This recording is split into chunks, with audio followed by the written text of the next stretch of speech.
who would like to recap us tonight? I think it was Jeremy last time. It were Jeremy. I think this is not. Ryan. Wait. I think this is not racist. You're playing a native character, and we're in native land, so speak for everyone, Lodgeskins. Okay. You did most of the playing last episode.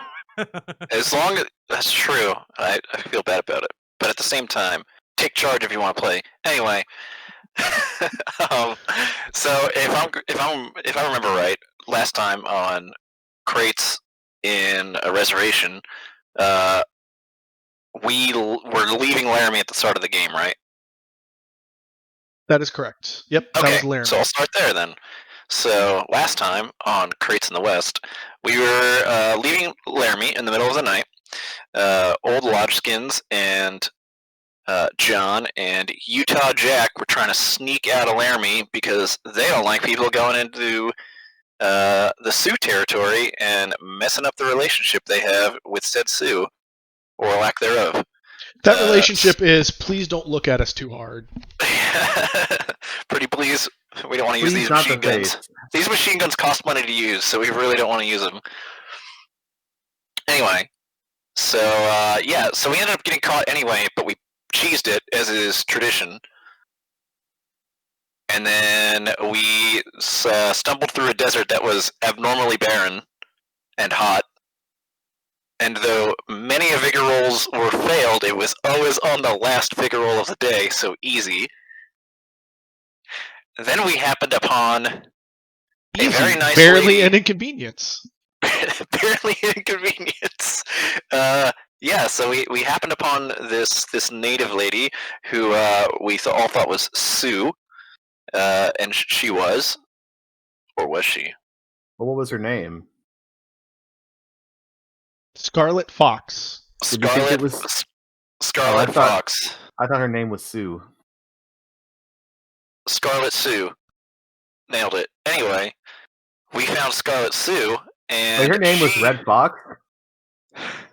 Scarlet Fox, Jeremy. It's totally different. Nice. Scarlet Foxy, who wore a very interesting headband, who was just attacked by Pawnee, big air quotes, needed our help in getting back to the Black Hills. So we took her there very nicely. We forded a river. No one failed. Pennies were not spent at all. And then we got to the Black Hills. Well, the foot of the Black Hills, I guess. Black Hill feet.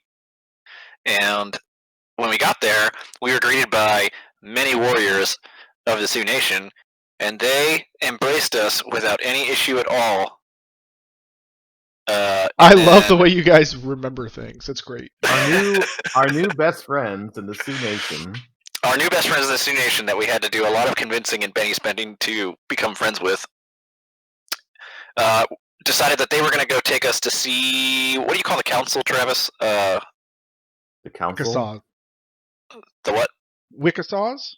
The Wickasaws, who I guess are like the council of natives that run the Sioux Nations. They were going to decide whether or not we could be there and whether or not they were going to kill the two not natives that were with me. Especially Utah Jack, who I told to shut up, and he actually did, so props to him.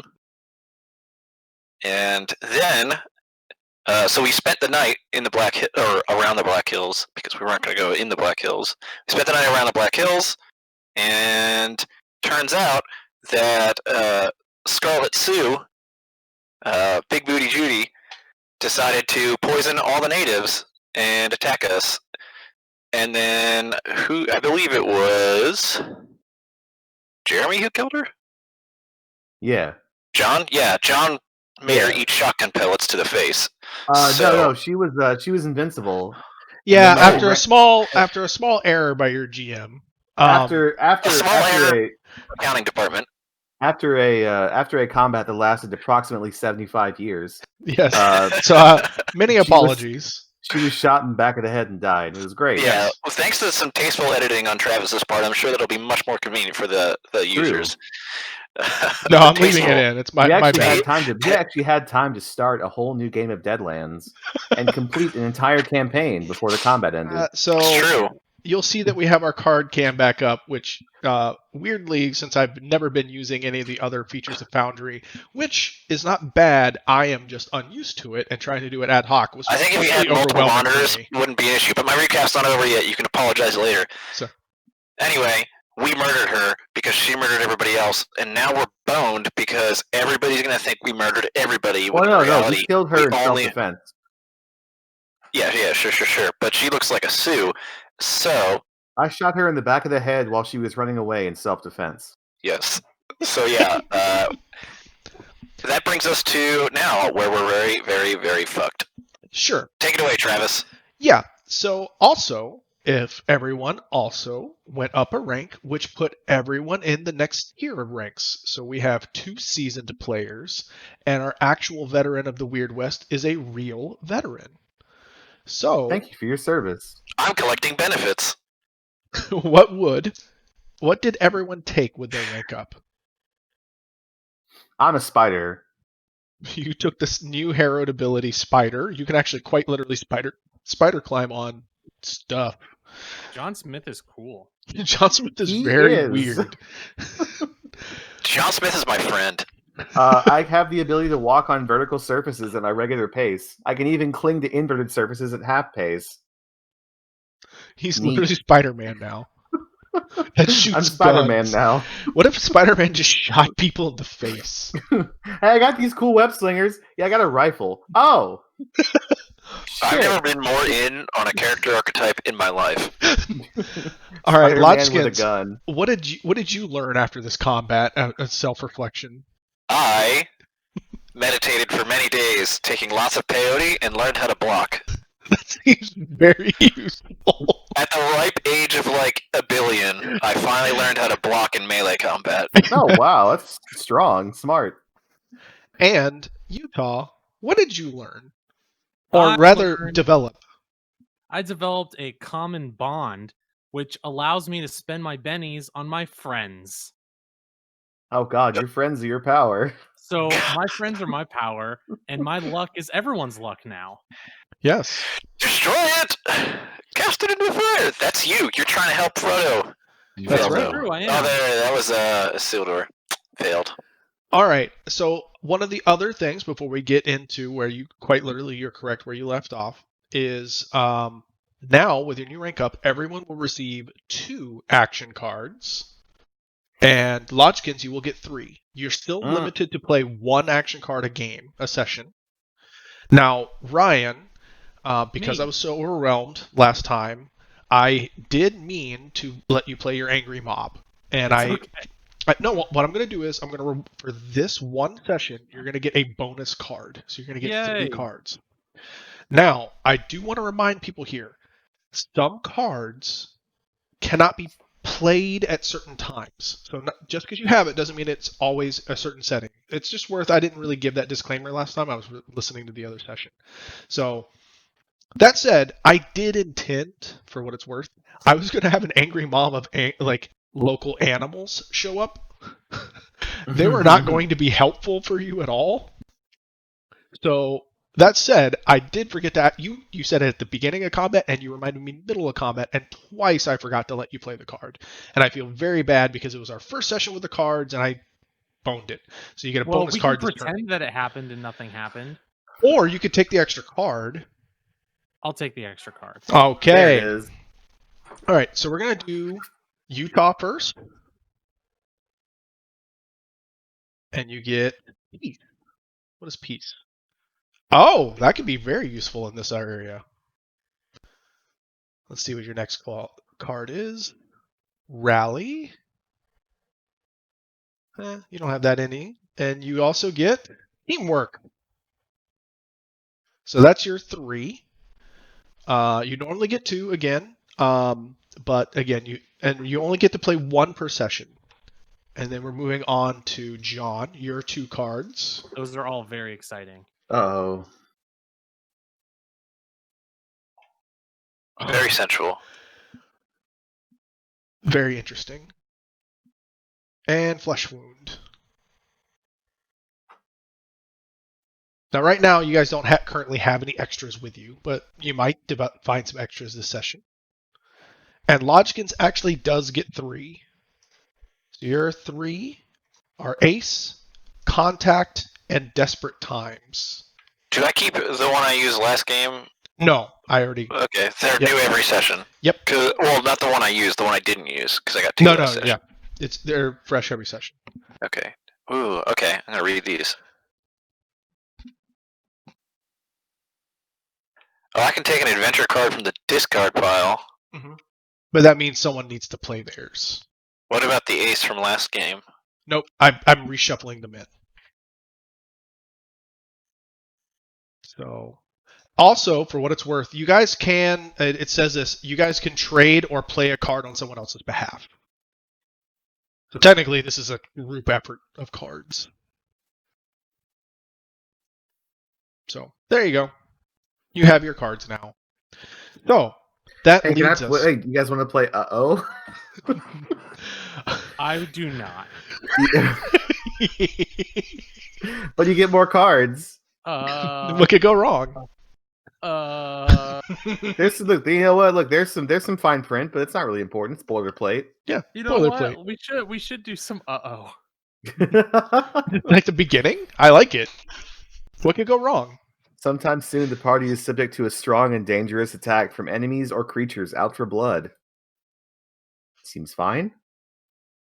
So, while you guys are contemplating that, yeah, so this is still the evening of July 3rd. And you guys mentioned last time that you wanted to spend some time. So this would have been early evening, right? They're cooking dinner. All of the war band are dead. And so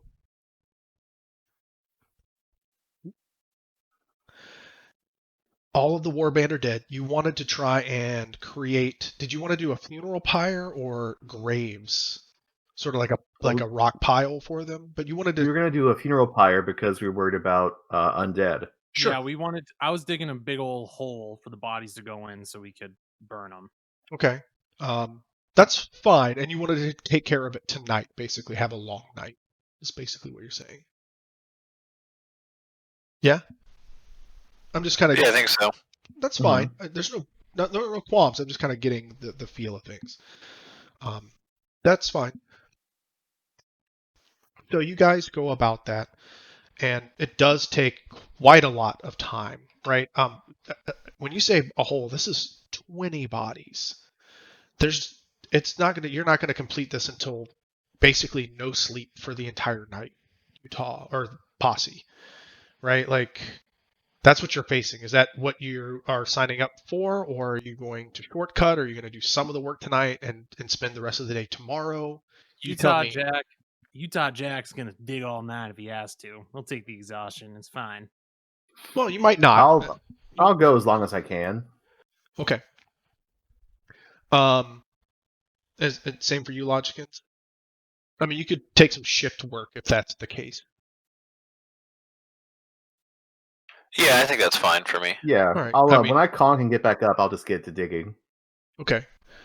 We don't really need to roll for you. We'll just assume at some point in the night you're going to get the tug and you'll just roll with it. So let's just roll a d6 to get an idea of how long you're asleep. So I have an idea of that for the night. Okay, so only 4 hours. Who's going to take the first shift? Let's assume that someone's going to sleep. Are you? I'll take the first stay shift. awake? I'll Just take give me that first give me a general idea of what's going on here. Basically, you guys paint me a picture. I'll paint you a picture. I am digging the hole for 6 more hours. And Lodgkins? So I'm going to help with the digging, and then when I get the tug, I'm going to buzz off for a bit, take my 4 hours, and then come back and relieve whoever's still up. Lodgkins, are you going to stay awake for this, or are you going to try and get sleep? Basically, I'm trying to figure out if it's one person awake, 2 people awake. I think one person awake's going to be fine, unless you guys disagree. No. No, I'm just trying to get a sense here. Also, for like I said, for a sense of exhaustion too, right? So, okay. So All right. At some point while the other two are asleep, Utah, you're digging. It's very tired. Actually, do give me that vigor roll because you're tired and you're doing exhaustive work.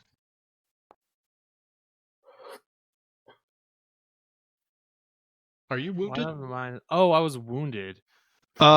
Did you want to try and take care of that before you go to sleep? Yes. Okay. Sorry, I forgot that. That won't be a fail if he heals you. That's my point. Yeah.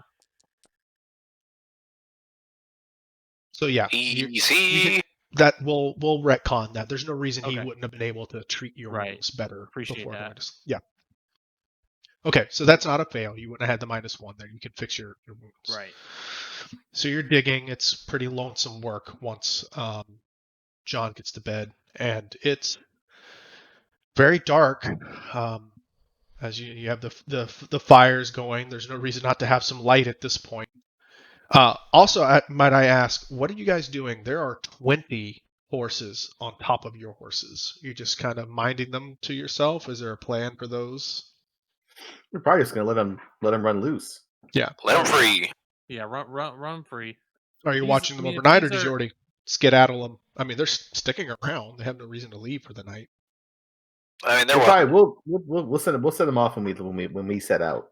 Sure. Okay. Actually, it's probably best to set them off now in case any critters come looking for them, like wolves and shit. Oh yeah, that's true. But 20 horses should be able to fend for themselves, or at least Yeah, run away like, from anything. We'll set them loose, and, or remove all their like saddles and baggage and stuff like that.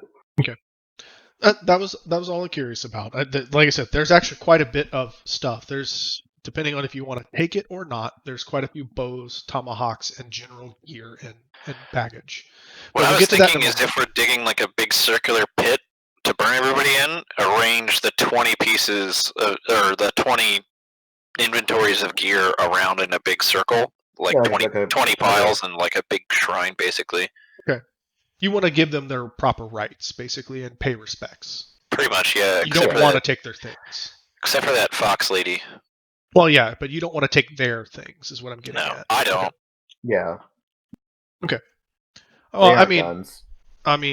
Utah here has also spent quite a bit of time with the Apache. I don't know if he has any interest in disrespecting the dead either, but I don't want to speak for Utah. No. Right? The dead can come back. I'm not interested. So, Utah, at some point during the night, you're digging your hole, and the ring around your neck starts warming up, and it's warming up again. That can't be good. And it gets very, very hot, but uncomfortably so, but not painfully so. And you start scanning the horizon again for that shimmer, and you see it come from the southwest. And you brace yourself, and it rolls in from the horizon swiftly. You brace, it hits you, it comes over the camp, it rolls over your allies, and goes back through the northeast. And you immediately turn and scan. And John Smith is replaced now with the voodoo doctor, Dr. Doolucky. Give me a notice roll. Okay. I'm a voodoo man now. All right. 4. So for everything within your immediate eyesight that is within the camp light, everything else would have been a minus, right? So unless you want to re-roll, anything that's not within the immediate eyesight of the fires. Okay. Everything within that sight, so your allies, Lodgkins and John, and then you're actually in dim light. So other than I don't know how close you are actually to the bodies. They might be off to the side. Everything looks exactly the same. Unlike last time, they didn't even switch positions. There was no stutter step or weird, for lack of a better way of phrasing, glitchiness. Just the rolling. And then the glowing slowly, or the heat slowly recedes from your chest. Ryan, next time you spend a Benny, make sure I know it. Remind me. Will do. All right. John, you're able to wake up without any hitch. You're able to relieve Utah so we can get some rest. Yep.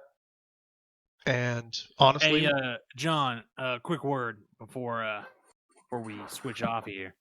Yes, sir. keep those eyes of yours open, because that well, remember when not when we first met, but when I was all weird in Coffin Rock, and I was like, "Who are you, John?" Remember that? I do. That was quite strange. Yeah, quite strange. Well, a similar thing just happened a few moments ago, where it's like there was this shimmer. I don't listen. I don't know how to explain it. I'm not a smart man, as you know, but I have the Jack, impression. has anything changed? Not that I know of. I looked around. I didn't see. You're still here. You're not a little girl. I tell you that. But No, I am not. you are not a little girl. I mean that in the most respectful way that I can describe it to you. But Well, thank you. you're welcome. Just keep your eyes open. I don't know if there's any weirdness afoot. Things might have changed again, but I mean, I'm looking around and I mean, I don't see anything. Is Lodgkin still an old man? Everyone that you could see Yeah. is literally the same. They didn't even shift positions this time. All right. Well, he's not a little girl now either. So I think we're in the clear in that regard. So I'm going to bed. Just be extra careful, John. You get some rest. I'll take care of this. Yeah, I'm gonna rest, and I'm just gonna go to sleep. All right. The same thing's going to happen for you. If you're going to work through morning, go ahead and give me a vigor roll for the exhaustive effects. Okay. Turns out you're pretty good at this, though. True. Yep. So you're good at digging this hole. And of course, Barely an you're inconvenience. and you're able to wake up just fine. With full power points, of course, Lodgkins. You're unmolested throughout the night. Oh my. Between some more progress in the morning, by late morning, you'll have a sufficiently good, not incredibly deep, but sufficiently long and deep enough hole that you'll at least get the pyre. I'm assuming you don't want it incredibly deep. You want to be able to get enough of the bodies in to set it alight, right? You're not going for Right. deep, you're going for wide and slightly deep, right? So that you can get the bodies in and set a pyre forth. That'll be Mhm. sufficient by then. And then, if you would like to pay your respects, Lodgkins, and lay everything out by middle afternoon, you can get along your way. What would you I think like that's the to idea. do? What would you like to do with the poison woman? Oh, I just said we burned her before. Okay. Yeah, we So burned separate her her- first. Yeah, burn her first. She did have some extra armor, but she didn't have anything of particular interest beyond that. She was basically in incognito in pure native garb. What kind of armor? Leather and buckskins, as well as a Okay. tomahawk, a bow.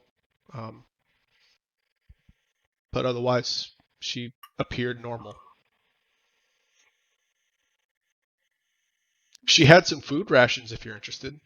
Oh, look at that. So tell me, where are you guys headed from here? I put you guys onto the map So we're gonna go around the Black Hills and from go to east Deadwood. and then loop around.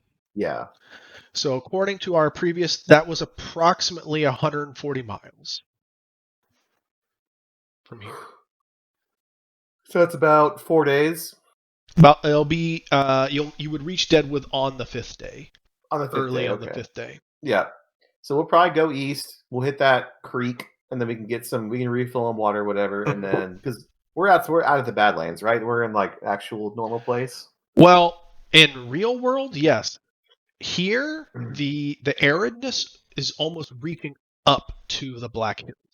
Okay. So So basically, we'll head to the river, and then we'll restock on water, and then we'll head to Deadwood. sure. Okay, so yeah, Since the river's in the way. yeah. So you're actually good on water for now, and Okay. as long as you stay near the Black Hills, right? It's just how far into the Black Hills are you willing to go? Because outside of the Black Hills, it is again. This is the difference between your characters have no real context, right? Because you've never Mhm. really been in this area.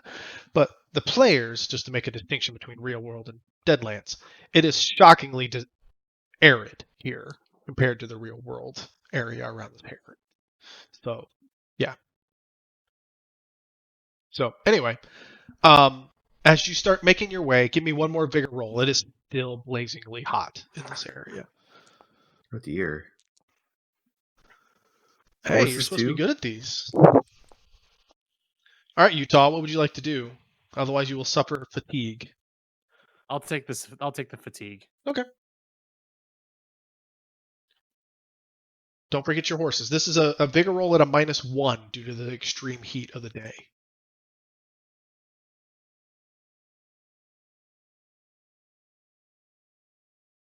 Look at that horse.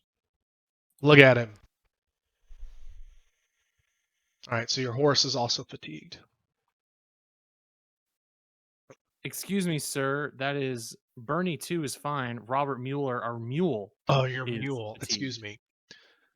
Now, as you're starting to press on, and as the day wears thin, it starts sort of cooling off. So surprisingly, the land doesn't change. You still have that arid desertness about the world and the landscape. But give me a survivor roll, Lodgkins. All right. So everyone else gets a nice bit of relief, right? So the heat is finally starting to break. So despite the fact that you already got your fatigue, you can go ahead and start recouping it by the day's end. You're not going to make another successive one. It's not going to be hot enough by the later half of the day to warrant your last vigor roll. So everyone's already starting to say, finally the heat's broken. You're patting yourself off and kind of cooling yourself. It's great.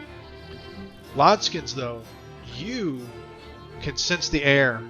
There's a storm coming. And you're not sure how far off it is, but that's why it's cooling off. And it might be big. Okay. You're from the plains, so you have a good sense of this. Yeah. What? Yeah. I guess tornadoes are pretty bad.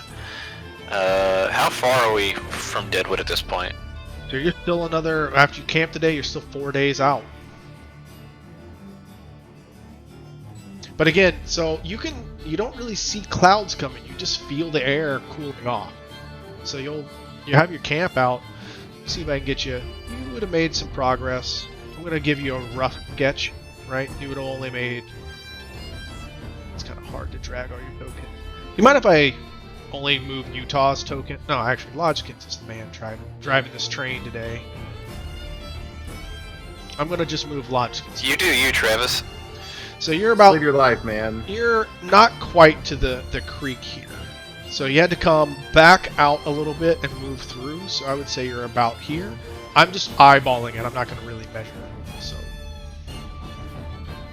I think we should start looking for shelter. Again, you don't really see clouds yet, for what it's worth. But you just know what this means. Okay. You have a very good sense of it.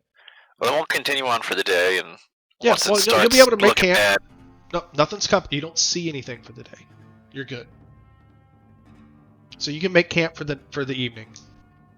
And if I understood correct, you didn't take any of the possessions. I mean, you could have taken the poison woman stuff if you want, but otherwise you let the horses go, right? So you only still have your own stuff, yeah? Mm-hmm. All right. Have you guys been keeping track of your trail rations and meat? Otherwise, you only need to take off 1 day's worth of water today. Yeah, I have been. Okay. So, yeah, you're down only 1 set of water. And you're only a day's out according to your maps to that creek. okay. So, alright, you can set up a camp and water and move on through the night. I'm assuming I think I've gotten the gist of your general plans here, which is let your stalwart non-sleeper here, non-sleeper agent. So Utah is probably first watch, True. and then try and let the Manitou-ridden Here's Rain my Man notice. here. Here's my notice. I don't understand the words you're saying. They sound hurtful. All right, so we got your notice queued up. Let me see. All right,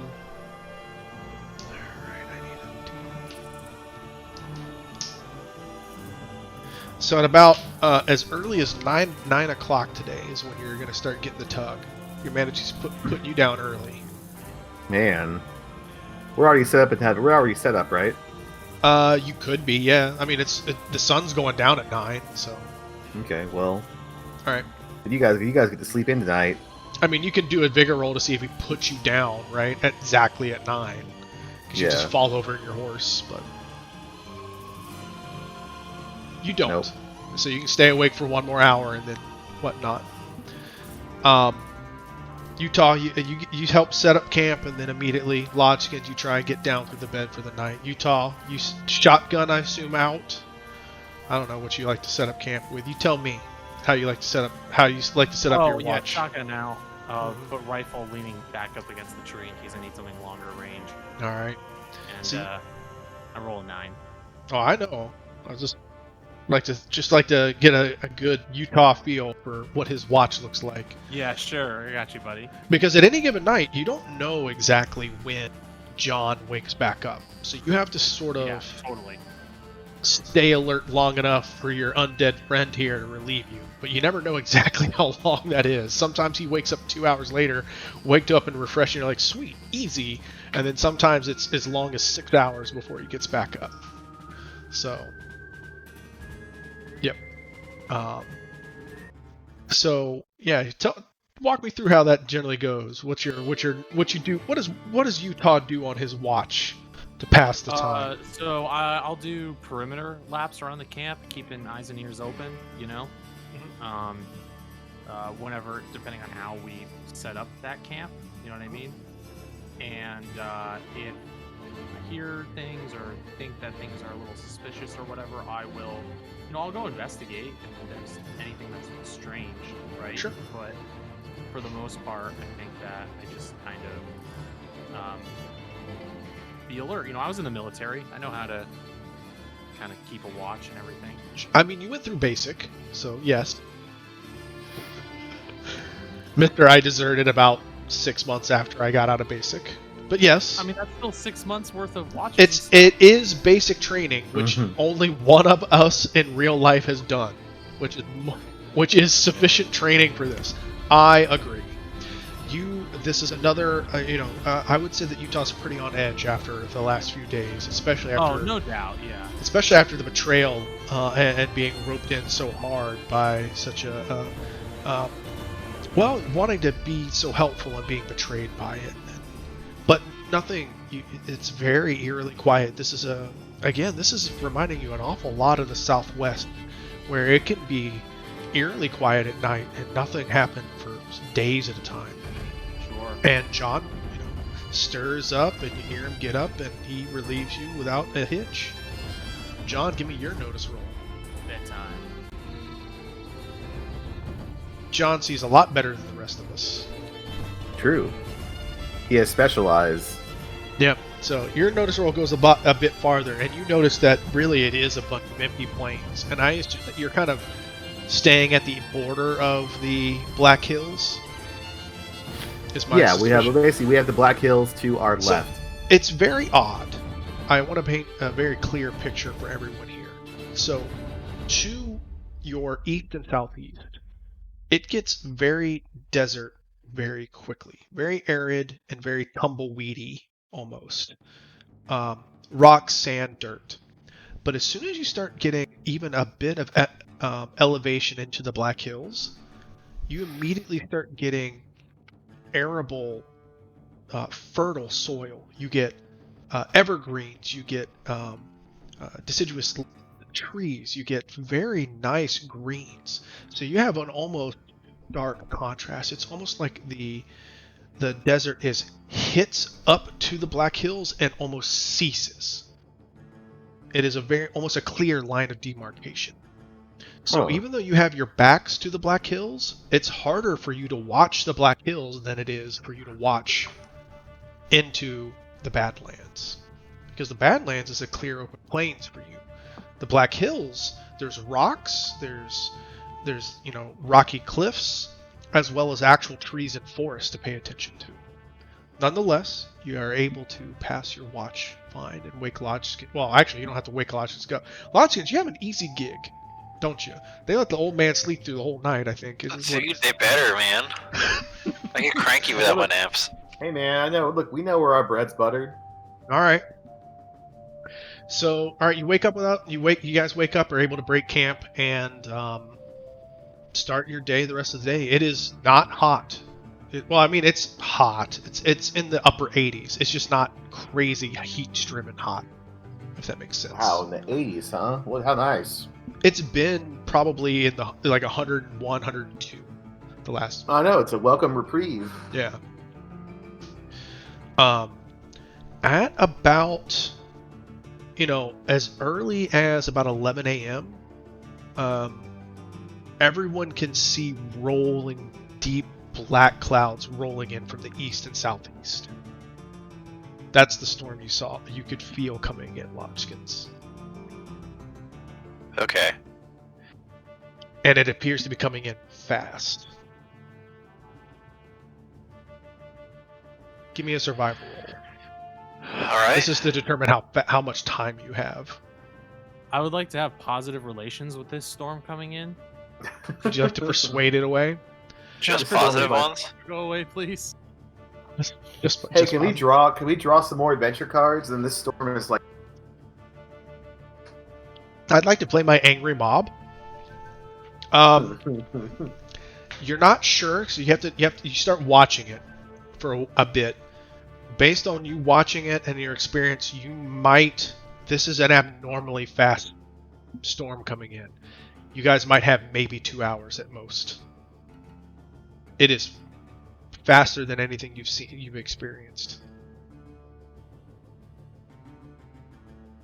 Alright. Well, let's try to find some shelter in What shelter do we have the nearby? foothills. Yeah. Well, the only thing that you're going to have to go into the Black Hills. At least somewhat. There it is. There it is.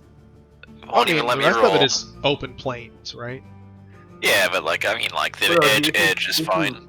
If you roll enough raises, you'll just get there's a house that just plops up in the middle of nowhere. Well, sure. So you guys can start going and give me a survivor roll. This is now the Texas Chainsaw Massacre. Find like a mansion. Yeah, perfect. Survivor roll, Lodgkins. Yep, working on it. Mr. Old. Okay. You're working your way up, but there's not a lot to work with. It's mostly forest, and tell me what you're looking for. I guess is a better. You're just looking for any shelter that can give you like a roof, basically, or you tell me. Like a cave would be ideal. A cave. All right. So with that roll, you're not finding much of a cave, and as What am I finding? Well, yeah, I'll get there. So. That sounds like it's Benny time to me. Can we assist? You guys aren't really trained in survival, so not for this. Okay. Not yet, anyway. I would say because he's Can just I taking climb a quick... tree and get a better vantage point? The tree won't help you find a cave. It'll help you find more forest. Damn it. So, as you're going around, what you are able to find, and so over the course of the next 2 hours, as the rain starts coming in, before the rain comes in, you're able to find maybe a bit of outcropping a little bit, but it's not enough for everything in your horses. And whether that feels sufficient to you is up to you guys, but it wouldn't be able to cover everyone. So before the rain comes in, that's the best you're able to do. Otherwise, you're going to have to start looking at least at the rain. You don't hear a tornado, so at best you'll get wet at least. But for what it's worth, you're able to find this before the rain comes in. Like I said, you see like a sort of a sheer bit of a cliff. Not a cliff, it's not like a tall cliff. It's like I don't know the right words for this, but it's sort of a sheer rock face that goes up about 10 foot or an outcut, and it kind of reaches out a bit. So you guys can kind of huddle underneath it a little bit. Your horses can't get underneath it. If the wind, and you're guessing a bit, if it's very windy and the wind is already picking up, you'll still just get wet because it'll just blow the rain underneath it. Because it only juts out maybe 5 feet. As you guys are looking, you all can see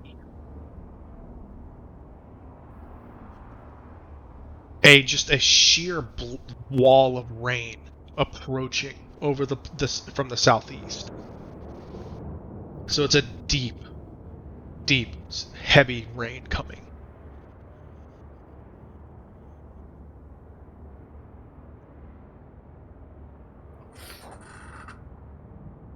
I mean, you can continue looking.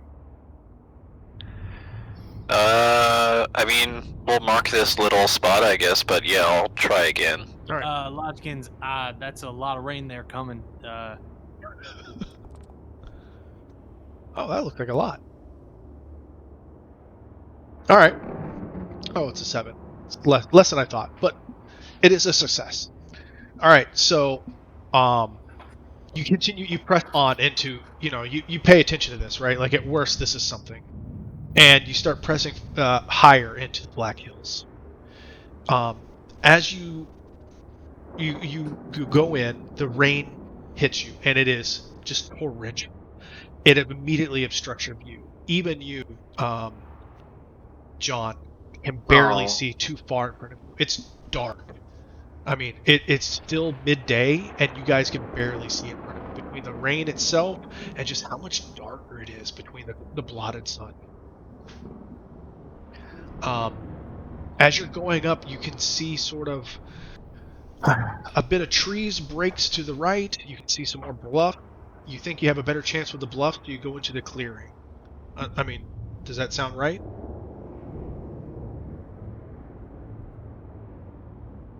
Yeah, I think so. Okay. We'll go with the bluff. Okay. So you start going towards more, hoping that you'll be able to find some more caves or something, maybe another outcropping that's a bit farther. And the rain is just beating you down. As you're going and climbing into the hills further, the ground just turns slick and muddy, and you guys have trouble like making your way. Are you guys staying on your horses, or are you getting off your horses and guiding them? Because it's getting really, really muddy at this point. I'd probably get off my horse at this point. I'll get off too, yeah. Okay. Because at this point, I would have to actually start asking for riding rules. But now you're fine. Your horses aren't spooked. It's just getting difficult for everyone. You're getting bogged down. So at this point, I need everyone to give me a notice roll at a -4, except you, John. This has to do with how dark it is.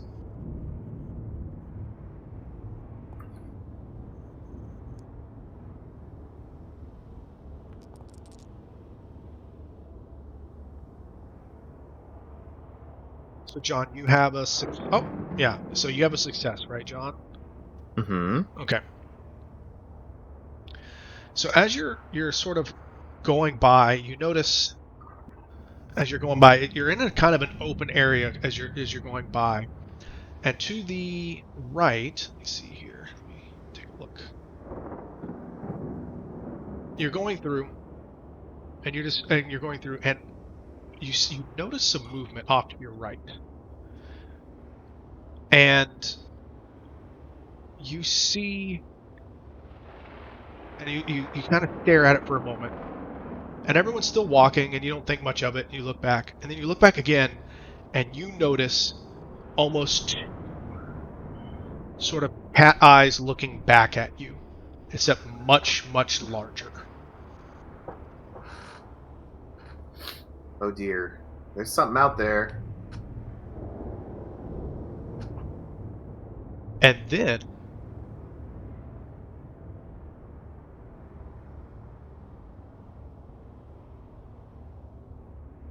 let's see here. Let's get an idea where you guys would be.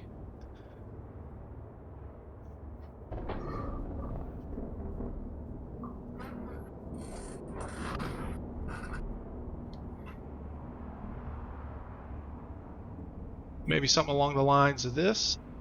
I'm going to assume you guys have some sort of light. Not to be too presumptuous on your part. Mm-hmm.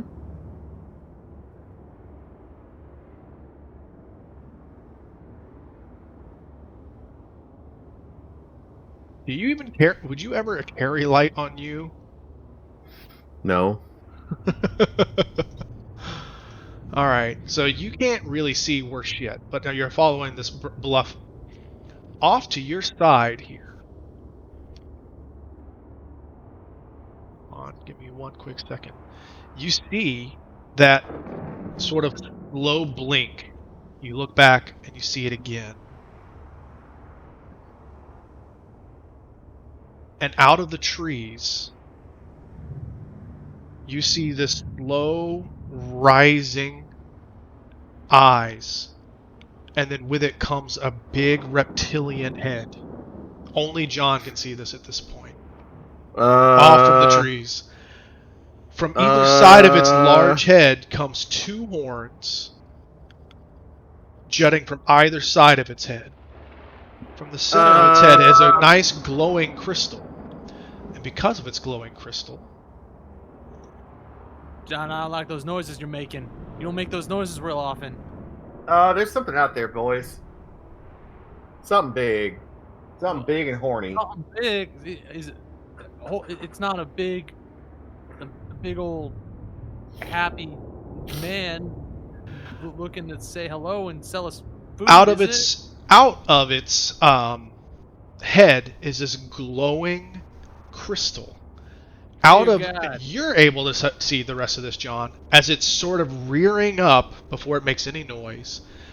It has a dull red scales, but across, just below its neck, you see almost a rainbow color of scale bands right below its head, sinking into the trees, and you don't see the rest of it.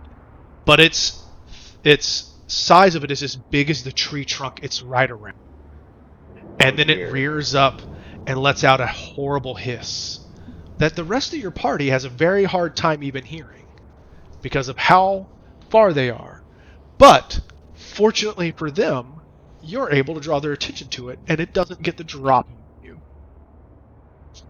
And with that, boys, let's draw some cards. Draw those cards.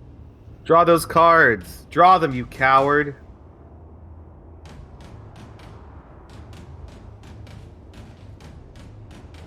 This is a crate dragon? Fuck, it's a crate dragon. And this That's is cool. for We get a nice our pearl. buddy. We get a nice pearl for our lightsabers. Now, Level-headed. I did. You had a 2 of hearts, which I'm sure you Cool. don't want. Nope. This is for the things that I'm about to show you, and this is for the Utinka, which I will spend a Benny to dismiss to get an Ace of Heart. Is that you think it saw us?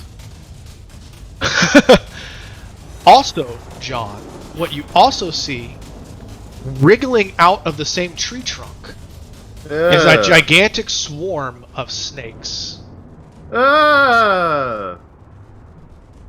I don't like that.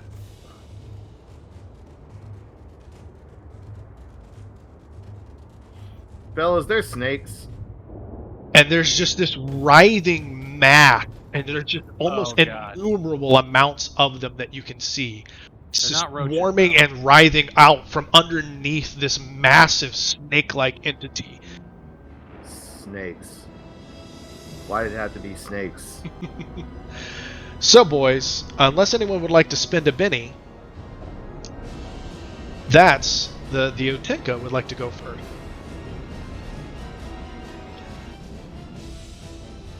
Well, you think you will. Anyone? Good? I think so. I'm good. Alright. So the Utinka would like to... Let's see what he would like to do. So, at this distance, he can... I just want to make sure you guys can actually see him. So as it rears up... Yes. So at this distance, everyone is able to actually see it, especially because of the red glowing crystal. And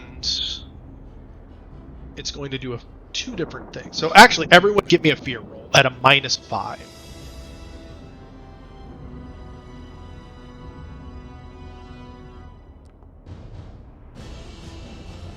That's just a spirit roll, right? Yeah, it's just a spirit roll. I ain't scared. Utah Jack is, though. Yeah, Utah Jack's pretty scared of that fucking thing. So is John. Are you going to keep that, John? What is it, -5? It is -5. Shit. Well, I guess so. Alright. We'll do Utah's first. 17. Modified by... So that's a 20. You have now gained a major phobia, Utah, as a hindrance. Of snakes. No! God damn Wait, it! that's pretty on brand. Why did it have to be snakes? Why did it have to be snakes? From now on, we'll go pull the thing, but a major phobia gives you a -2 to all of your rolls, not damage rolls, but all of your trait and attribute rolls in the presence of your major phobia. So you will suffer a -2 to all of your rolls in the presence of these snakes. And for you, John, an 8 modified by a 3 is an 11. You are shaken. Oh, okay. Whatever. Alright, so the Atenka will go first. It will take 2 actions. 2, 3. Phase 1, collect underpants. So, the first thing it's going to do is, John, you immediately, because you could see it so well, stare into that glowing light. And it's almost hypnotic. Give me a spirit roll. And hold on 1 second, let me do my spirit roll first. 6. Give me a spirit roll. Okay.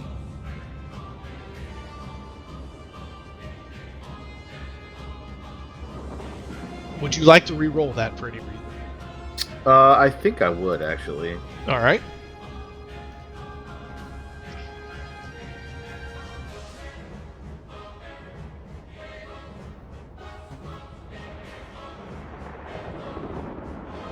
Alright.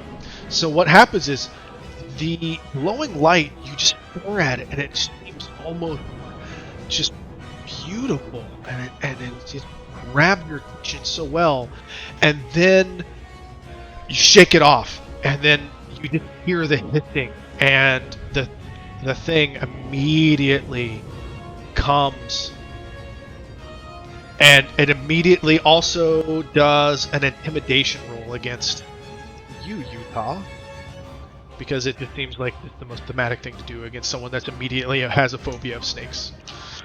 So, I'm gonna re-roll that with a Benny. Managed to actually fail it. Alright, so give me a... You only have to beat a 4 for an intimidation, despite having really good intimidation. Is that spirit again, Travis? Yes. Now remember, you have a -2 to this just because now of your major phobia. So you pass it. So despite it, you just basically are just sitting there terrified of this new development, almost too terrified to be intimidated. But that's actually the entire Utenka... Tenta's turn. That'll give me this turn. I wanted you to do It this doesn't first. work or move. No, not just yet. It's going to wait for a second. It is a very intelligent creature. But first, I wanted to do this as a free action. Lodgkins, before you take your turn, I want you to give me an occult roll. This is going to take in place of common knowledge. This is not a normal occult roll yet. But because your occult is much higher than your common knowledge. Just kidding. Alright. You can't shake the feeling, but you feel like you know what this should be. But for some reason, you just can't figure out what this should be.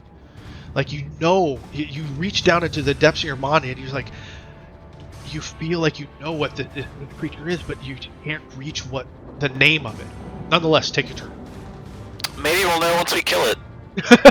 Maybe. True. Alright, we're gonna do some casting, boys. I'm gonna do quickness on... Who needs quickness? Do you have confidence for Utah here? I don't know. Got a little liquid courage for him.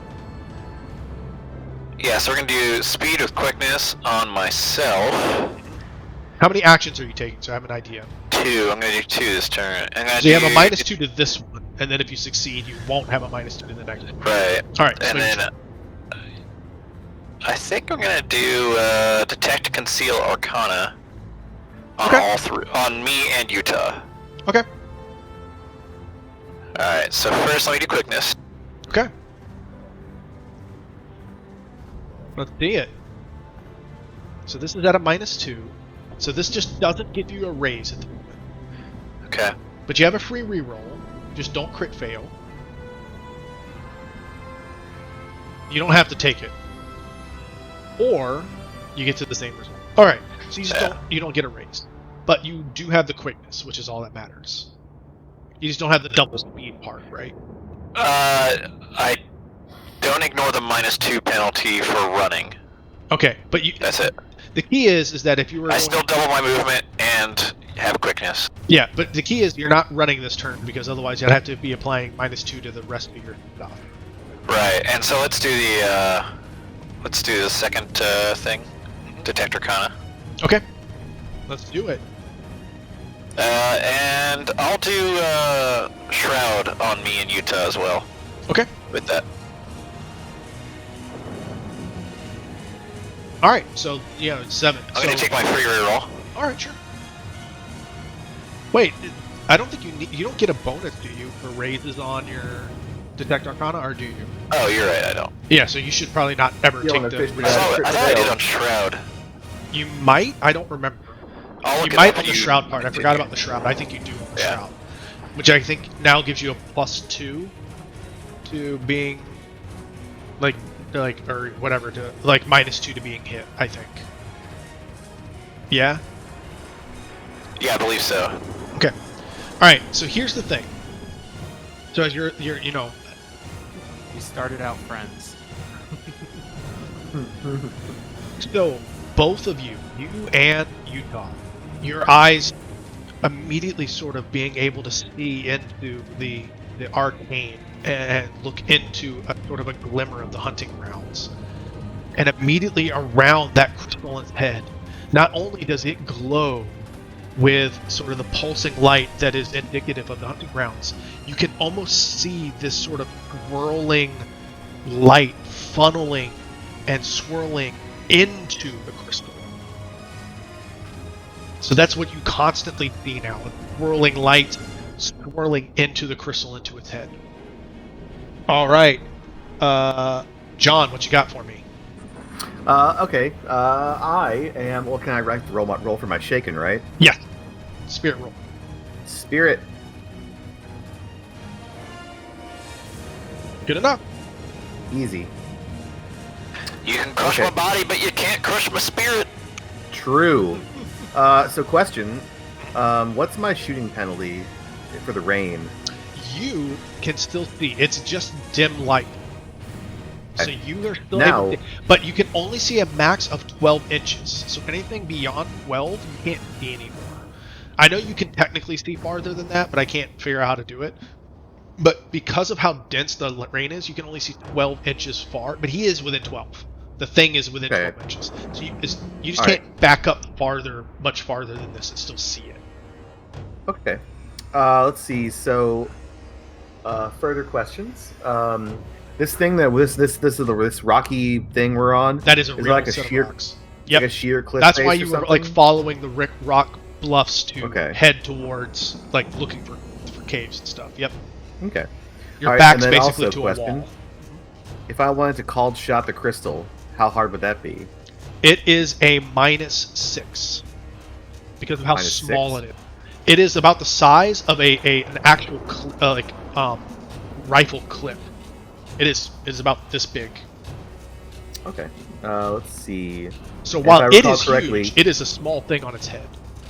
Right. So if I recall correctly, So your net shot would just be a My- -6 at the moment. my scope reduces that by 3. If you aim, right? If I aim for a turn, right? Yes. If you aim for a turn, if you'd the- have 0 penalties. Because aiming I'm gonna reduces it aim. by 4, I'm gonna and then aim, also and the that's my scope turn. reduces it further. But you have to just not move, and that's your whole turn. So yes. Yes, I'm gonna Yep. aim. All right. Done. Done. Rifles out, aimed.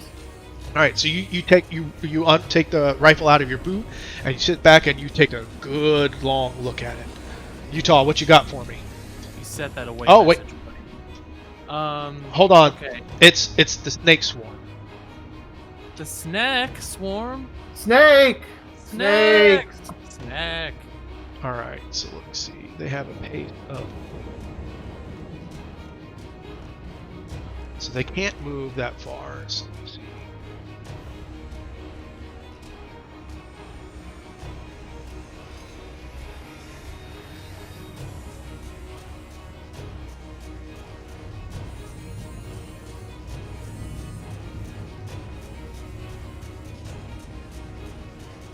Damn it, this thing's supposed to Oh God, snakes. I hate snakes, Jock. You hate snakes. All right. So the snake swarm is simply going to. You're going to be surrounded, but these snakes are going to come up on you, and they're going to immediately start trying to hack and bite and just sort of attack at you. So they're going to hit for 2d4, and despite everything, they're going to nip at your feet, Lodgeskins, and just sort of barely bite. But you're just surrounded by a tangled mass of like these snakes that you can't even immediately identify between the haze of the whipping winds and the things. But there are snakes all over your feet now, just rearing back and biting at your armor. Now, Okay. Utah, what you got for me? Okay, I want to. Can I inspire? I don't know how to. And all the gaming. Inspire John somehow. Like. You can support him, so you can Yeah, can I basically support like do a notice roll or something to help him, and it would be a support. So if you're like basically help pointing or like do something, that's a support I want roll. to use support, and you play my card teamwork. The bonus from all support rolls is doubled this round. This applies to all characters. For what it's worth, his Can I play roll. that after I roll? Well, for what it's worth, before you do that, you might want to support Lodgkins, because John actually has enough things to completely offset his penalties. Oh. Yeah, I'm shooting normally because of the scope. And Oh, the- that said, actually, he can still give you a bonus to your roll. That's what I Yeah. want to do. Yeah, he can still give you a bonus to your shooting roll. So yeah, Yeah. basically, give me a skill that you want to support with. I wanna use You my. could I wanna give me use your my persuasion. talking. Talk him up. Yeah, I want to use my persuasion to talk. Now, about what's your card do exactly? Can you? What was it again? it doubles the bonus from all support rolls is doubled this round. This applies to all allied. The max is normally 4, so you could go up to 8. Yeah, So give it a shot. I'll use persuasion then. Why are you talking to me? You're so ugly. Why am I at a -2? Oh yeah, because I'm ugly as shit. I thought You we get a didn't care free about that. reroll because of your Yeah. charismatic. Yeah. Yep, I'm gonna use my free reroll. All roads lead to this. I will use a Benny on this. All right.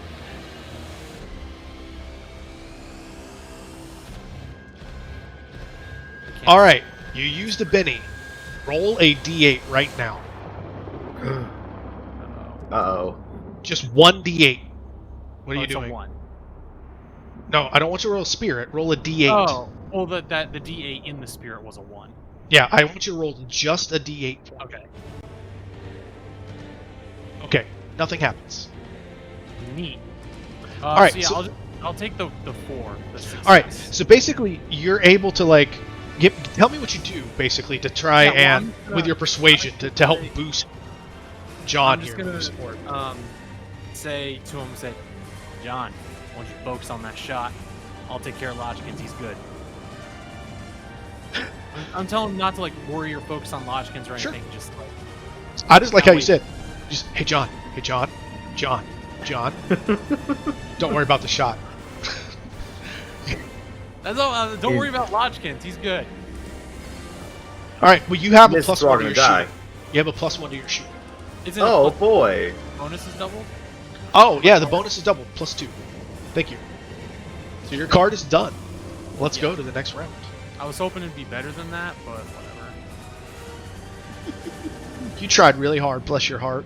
I rolled pretty King poorly of on my Hearts grade. for John.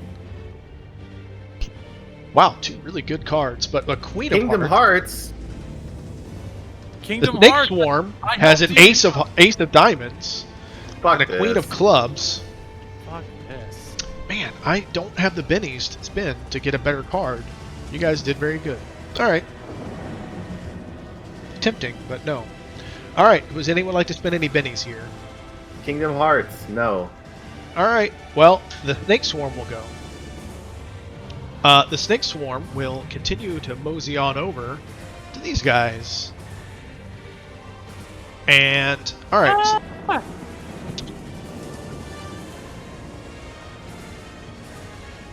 So this one will go on to John. John, what's your toughness? My toughness is a big number. Let's see. Oh God, it's some astronomical number. So It's despite 10. this, you're immune to poison, right? Yeah. Yeah, no, let this- me double check. Yeah, you're immune to poison. Utah. All right. So these snakes, this tangled mass of snakes, just starts coming out biting. Utah, you're scared shitless, but nonetheless, because you're doing your hoppy dance of gunslinging, you're able to dodge and sort of mosey out of the way. John, you are completely unfazed by these snakes and just sort of let them bite you, and nothing happens to you. Nice. All right, John, you're up. Okay. Well, let's take our So shot. you already Okay, have the offset to your penalty. You can still shoot. So the first shot will have the offset to the penalties. You can still do your multi-shot if you want, Mhm. but only the first shot will get the full aim. Okay. Well, look, I'll take the one shot because I want to Okay. see what happens. So you completely offset the. So you basically have a +7, if I understood. So your scope gives a +2 or a +3. So the aiming gets rid of penalties. It doesn't give you plus. But your total minus was a -6. So you got rid of all your -6 between the scope and that. So and he supported you with a +2. So the key thing is your net shooting is a +2. So you get to do shooting with a +2 to kind of roll through the thing. Aiming gets rid of minuses. It doesn't give you positives. But Right. his support roll explicitly gave you positives.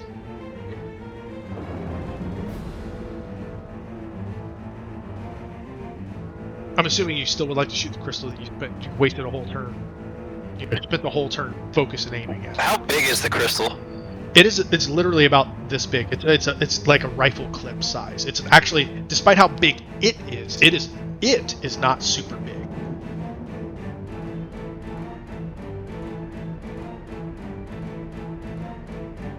John, Jeremy, I think we lost him, guys. Should I just do his roll for him? What's happening? There it Jeremy is. fine, but still working. All right. Yeah, we lost his camera too, so. Yeah. But I saw his roll there. So that hits. That's I a want to hit with a use raise. I want to use one of my. Well, that hits. Oh, it does hit. Okay. Yeah, yeah. I Sorry. mean, that's a hit with a raise. Yeah. I wonder if what would be a double raise? No, so once you have a raise, it won't matter anymore. Oh, okay. So he gets a plus D6 on his damage.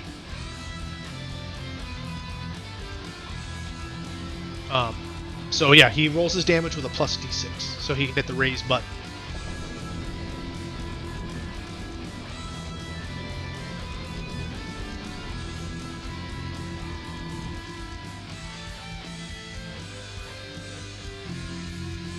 I think his internet might have died or something. Alright. I can roll that character damage. Roll that beautiful beam footage for him. He's shooting with his rifle. Does this much damage. Roll raise. You can spend a Benny there. If you'd like. I want to see if Jeremy uses one before My old friend. Can you hear me? Yes. Now Yep. I can. Yeah. Okay. Weird. Alright. Roll your damage. So Alright. I rolled his damage. It was 10. So, do you want to keep 10, or do you Use a want to penny. spend Or a how would you penny want to to roll roll? higher damage? That's with your raise. Did I really roll a 10 with just a raise? Yes. Yeah. Jesus, that's pretty sad. Yeah. Yeah, use the Benny. I'll use one of my bennies. All right. So roll the And raise. I'll, All right. So 2 things are going to happen. So you spent a penny. Second, roll a d8, Ryan, oh shit. and we'll cover his damage in a second. Okay. Nothing happened. Oh shit. Gotta be careful with that stuff. All right. So it immediately, the bullet sort of ricochets off the crystal, and you hear it immediately sort of. It hasn't really made any sort of noise other than hissing, but for the first time, it immediately like comes back and roars back and sort of roars and makes a large screeching sound. It is shaken. Nice shot. I say. Don't be cocky. Lodgkins, give me another occult roll. You can't shake the feeling that you know what this thing is. Alright. So, it snaps into memory of what this thing is. This is an Uktina. You couldn't. It irritates. Like you can't believe that you forgot what this thing was. Hold on. I can't believe that I lost the page of where I was going to tell you where this thing was. I already Wikipedia'd it because it sounded familiar. And it's really cool. Yes. So yes, like this is a story. No one has ever encountered one of these. How about I tell you guys this? Sure, please. According to Sioux belief, the Unkela? Uktina. The Yeah, Ben sh- Keller. Oh, okay, it's the Unkela. The Ben Yeah. Keller. Got it. The Ben Keller. They're dangerous reptilian water monsters that lived in ancient times. They were of various shapes. In the end, the Thunderbirds destroyed them, except for small species like snakes and lizards. This belief may have been inspired by the finds of dinosaur fossils by the Sioux tribe in the Black Hills. Neat. Oh, dope. Yes, but the other thing that you recall. So, those who say that Uktina is a great snake, as large as great around a tree trunk. This is someone that, like an old medicine man told you. This is what you recall. Because everyone has searched for these, and it's a great feat. Like, everyone would love to have killed one and bring it in. But this is a thing that comes back to your mind from a medicine man when you were a child. And he said, those who say that the Uktina is a great snake, as large as around as a tree trunk, with horns around its head and a great blazing crest like a diamond on its forehead, and scales glowing like sparks of fire, and has rings or spots of color around its whole length, and cannot be wounded except by shooting in the 7th spot from the head, because under the spot are its heart and its life. Huh. Neat. So, the diamond is what we gotta hit.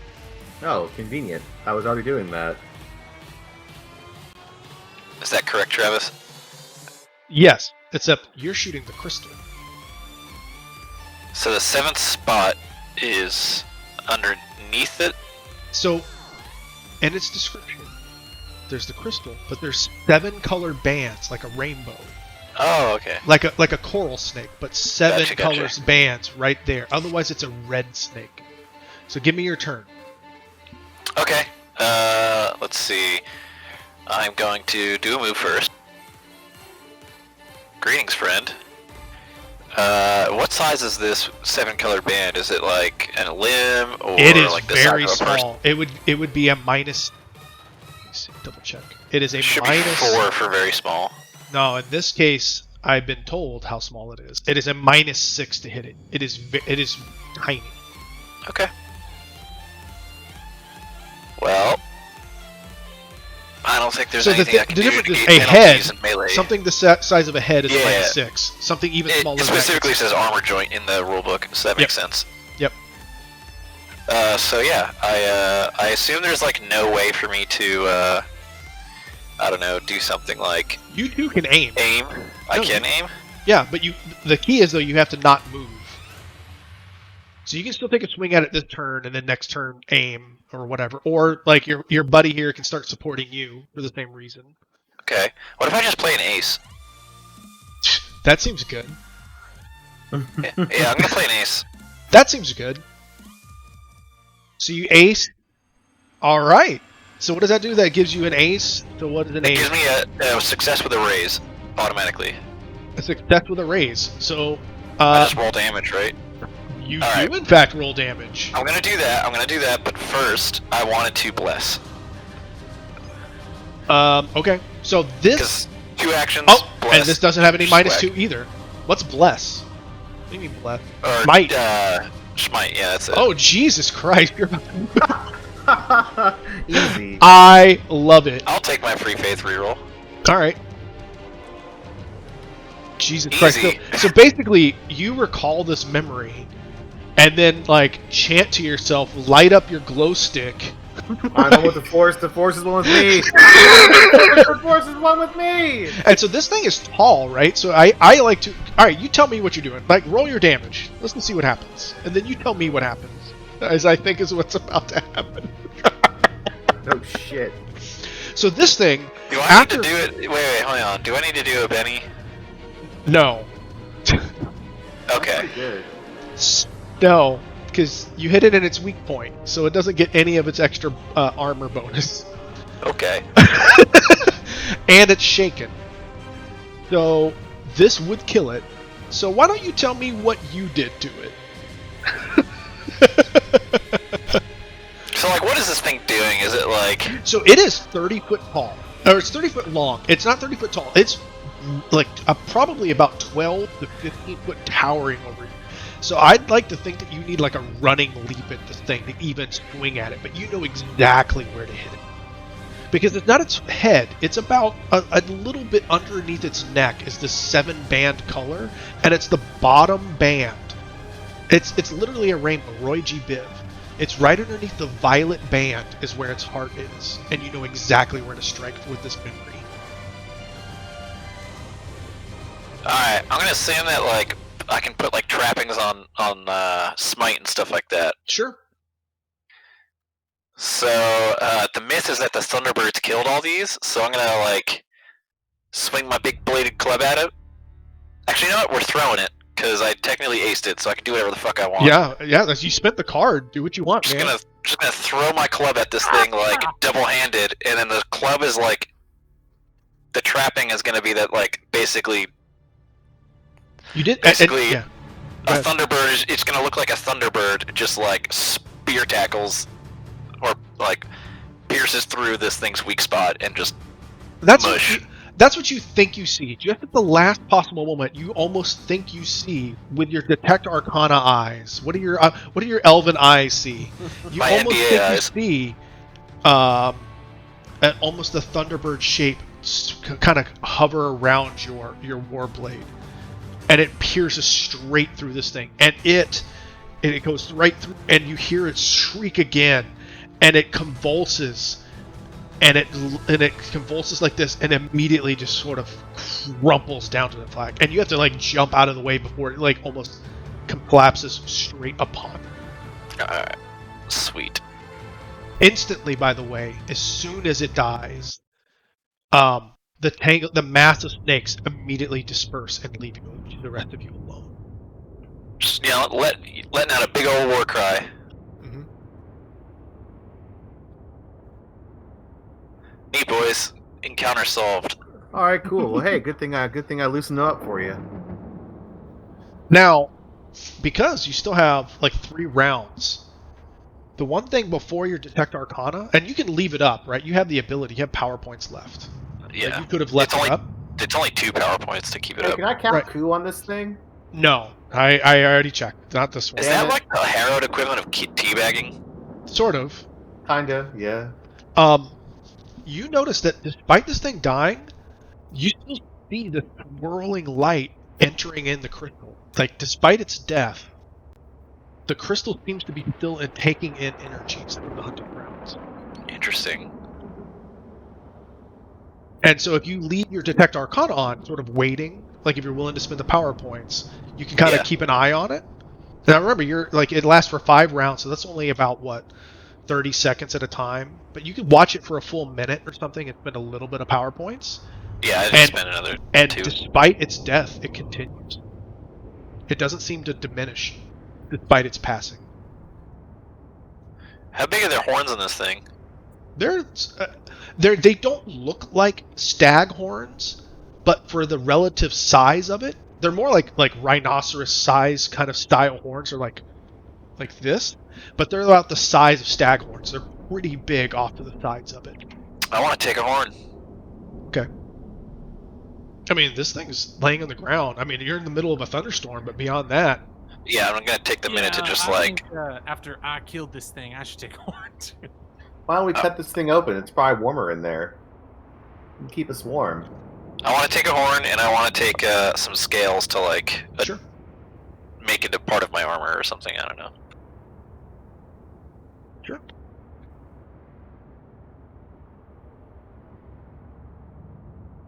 You can't kill something like that and not make a trophy out of it. It's like in the RPG rules. Yep, true. Now, is the crystal, is it just like floating above it, or is it set in its body somewhere? That's another good question. I think we're going to take that. It's set Yeah, in its basically its forehead. That's my trophy. Yeah, I don't care about valuables. You can have that one. I'm gonna pick a stick up off the ground and say that's my trophy. Hey, you did it. You spent a card. You did it, yeah. We did it, boys. We did. Maybe make a tooth necklace. Dude, necklace sounds good. I'm gonna kick the dead snakes. Now that I have a new phobia. God, poor Utah. I was gonna say he's got a new major scar. He has a new major Look, you know what? phobia. Look, I'll cut. I'm gonna cut me off. Someone cut me off some of this skin. Make me a nice some nice snakeskin boots. Now, with your survivor roll from the previous version, you are going to be able to find some shelter here. This is still, though, in the middle of the thing. But, I mean, I assume you guys take some risk here, right? Yeah. Let's see here. Yeah, it's a pretty momentous occasion. So I'm going to draw some cards here for how much time you take. But how long are you going to leave that detector? God, he's addicted to the cards. Mm-hmm. How long are you gonna leave that Detect Arcana up? I'll run it dry, so I get 3 more uses out of it. I get 4 after combat out of it. Sure. So that's only like 2 minutes. So again, I'm just gonna at no point. As long as you'll let me. Yeah, so that's 2 minutes. At no point does it diminish in its power. It does not seem to fade at all, despite passing of the. So what happens if I pry it out of its head? So if you want to like wait and save some power points, or like you can just wait until later and check it out, and if that's the case. Yeah, I'll save 2 power points. Okay. So it'll take you a good, you're gonna try and do it as quick as possible. All right, you guys don't get struck by lightning. There's lightning rules for thunderstorms. Yeah, there's trees all around us. We better be fucking fine. No, it's fine. Look, I'm just. Everyone knows that if you're next to a tree, lightning can't strike you. There's no deleterious effect of being next to a tree during a lightning. I am carrying a metal skillet above my head at all times. All right, so with and you already had a success with your oh, by the way, take a Benny for your. I'm happy that someone did their first support roll. So take a Benny, Utah. Dank. I Nice. really want to reward people like branching out and doing other things. Actually, take a Benny. Actually, everyone take a Benny, but here's the reason. Take a Benny, John for finally using the aim action to help get over. Its toughness, by the way, was 17. Oh, okay, pretty doable. Yeah, but the point being is like getting over the minuses. Like there's going to be some minuses in combat that are on purpose. So like thinking like that's one of the ways to get around these minuses is to help one another. So common bond and taking aim actions, and really good use of the ace card there, Hoth. So Yeah, I figured better late than never, right? really well done. So definitely just take a Benny there, Lodgkins, for just acing the shit out of Utkina. Yeah, I'm not gonna lie. Tina. Contact was looking really useful this session, but then the opportunity presented itself. It still might be, considering how quickly you killed that son of a bitch. I think you guys are going to be in Deadwood real soon, but that was pretty fucking cool. Easy. So everyone gets a Benny, but that's why you guys get it. We're gonna be in Deadwood with a whole row of big ass snake skin to make some nice clothes. If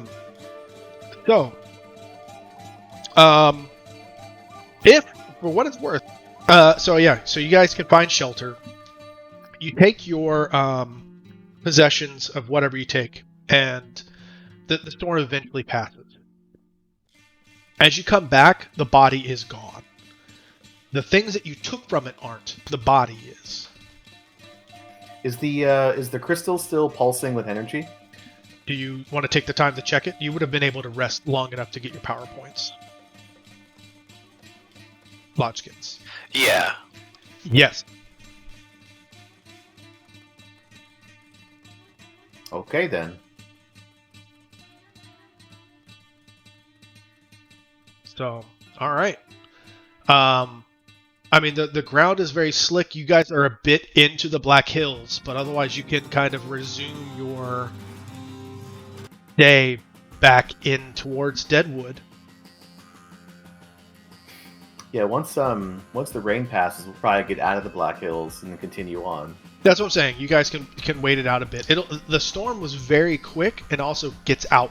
It came in quick, but also leaves rather quick, right? Okay. So after a few hours, it'll calm itself down and leave. No tornadoes, nothing crazy. Do I get my PowerPoints back during Yeah, that that's time? what I'm saying. Yeah. You're gonna be able to rest once you actually get some. Okay. My form of rest is gonna be like meditating and like praying to the Thunderbirds for things. So,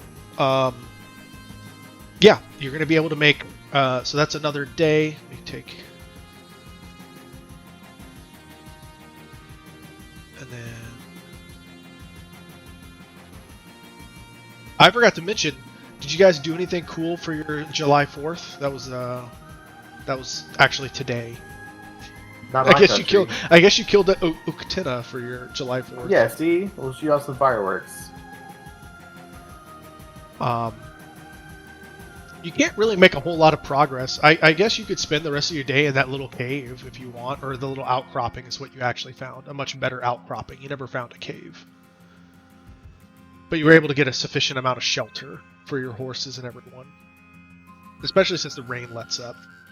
But you won't get a lot of progress between the slick mud and everything else for the rest of your day. Yeah, we'll just chill. Okay, yeah. I would like to do something with my time. Okay. I want to take the war club. The bladed end is usually made of like flint, or in some tribes like metal. I assume mine would be like flint. But I want to like carve the horn into a new blade and replace it. Okay. So I'm gonna be doing that. You're going to turn the horn of the Uktina into a blade? Yeah, for the bladed end of my war club. That's awesome. Alright. So yeah, you could probably spend the next... I guess you wouldn't finish that in one night, but over the next couple days. Yeah, I mean it's just If we come across some kind of like mad scientist person, I can absolutely strap that power crystal up to my rifle. What could God. possibly go When wrong? did you get a railgun? In the woods. In the woods. No, I found a car battery in the woods and I hooked it in. I just hooked it up to my rifle and now it's a railgun. So, alright. So you can get the next start of your next day. It'll be July 5th. And you'll be able to mosey on along. It'll be a bit slick coming out of the Black Hills, but once you're back into sort of the Badlands area, it'll be a bit cooler still. and you'll be able to make your day's progress.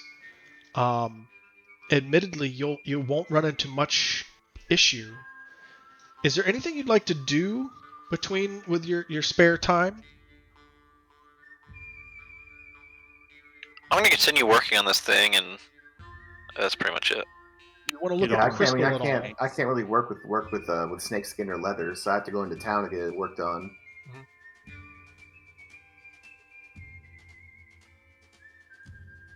I assume that the Utina's skin is stronger than leather, so it can be used to make better armor. Potentially, you'll have to get someone that's capable of working with it. Right. Yeah, I have a big ass roll of skin. Like I said, it's like my bedroll on the back of my horse. Jeez, because you don't care how you smell.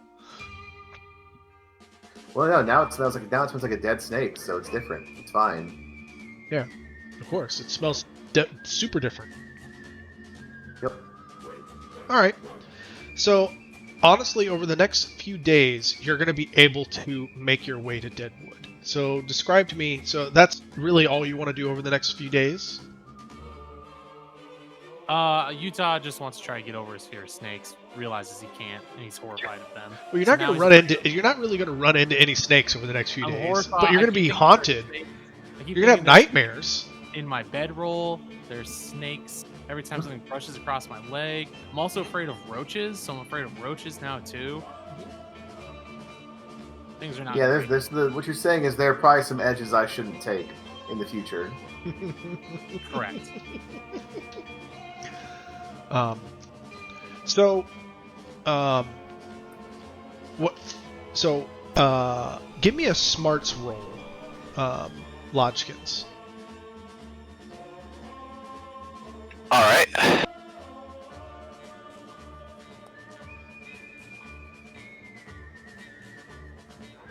Hell, I'll use a Benny.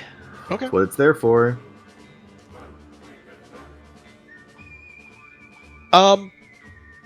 It occurs to you that you're pretty versed in the sort of the occult. You might want to check out the crystal on your way up. And I will experiment check with out it. the crystal. Give me some occult rolls on your way up. There you go. Here's a crystal. Just Good golly jeepers. so give me one more. I just want to just take two to represent a few days worth of sort of poking at it and Just kidding. well then there's no major setback that's going to happen from this. But over the trail, you start. It's 4 days, right? Yeah, you're not going to do 4 rolls. I just sort of like a sort of a broad idea of, and I don't even know why I asked for the second one. So it seems overly punishing, to be honest. So we're just going to take your first one. This is where I'm still balancing. So we're going to take your 7, which is just a success. So as you ask John to take if you can take a look at it, and John doesn't give a shit. He's just bragging about his snake skin half the time it appears. Right, just rolling around a dead snake skin. You start poking and prodding at it. You use your detect arcana to sort of pierce the veil and look to get a glimpse into the hunting grounds. It still seems to not only, this is the first time you've ever seen this effect. The only thing you're able to determine is whatever this thing is, it seems to be actively pulling energy from the hunting grounds. That's interesting. Yeah. So that's what you're able to determine on your way to Deadwood. If I hold it, do I feel anything different, or? Not at the moment. Not so far. I mean, you can hit, this doesn't include your ability to continue studying it. That's what you're able to determine on your ride up from Deadwood. Alright. So basically we can look over your, our occult to, over the course of a few days or weeks kind of thing. That's why I'm saying, I won't punish you with the second, crit fail, because there's no reason to, I asked for a few days. All right. So with that, fellas, on the turn of day 3, I believe it would be the day of July 9th, with a nice head start or early, or I guess it would be more like late afternoon, of finally moving after how many days was it? Nearly Like 2 weeks of travel. 2 weeks, yeah. You start at the edge of your vision, start moseying up, and start approaching what appears to be the edge of a town. Excuse me. You boys have finally made it to Deadwood on the 9th of July of 1880. Yeehaw.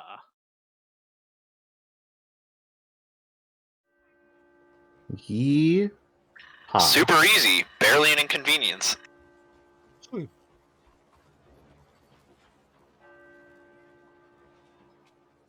So, as you start heading up, let me sort of set the scene. You start coming up, and the first thing, actually, a bit of ways away from town, you actually sort of approach 3 gentlemen. They are a bit scraggly, and it's very clear that while carrying, each of them carrying rifles, one carrying a shotgun, they appear to be, kind of unkept and civilian, and they call out to you. Because are you guys still approaching from the southeast, or are you going to rope around to the north? Well, the only way in is through the north, right? So we're probably That's gonna the go appropriate we're way. gonna go around, right? Yeah, we're definitely. We're gonna go around. Yeah. All right. Nonetheless, people see you coming around from the east, and so you're hailed, basically. Take it away, Utah. Are people? Sorry, Travis. Are people? So approaching? actually, a ways out of town. So you're still a distance out of town. Now you can And kind of people are see the approaching town or from they're a ways out, but you see some people sort of outside of town, like almost like they're patrolling it, and they see you and they hail you, like they wave at you. Oh, okay.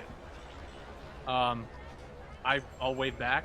And are we in speaking range, Travis? I mean, they yell for you to come, like they wait for you to clearly like stop, basically. Yeah. Hey, Travis. Could I beg you guys for potty and beer break? Yeah, Since sure. this Yeah, is a let's decent do point. that. Yeah, go ahead. I will beer do myself too. Same.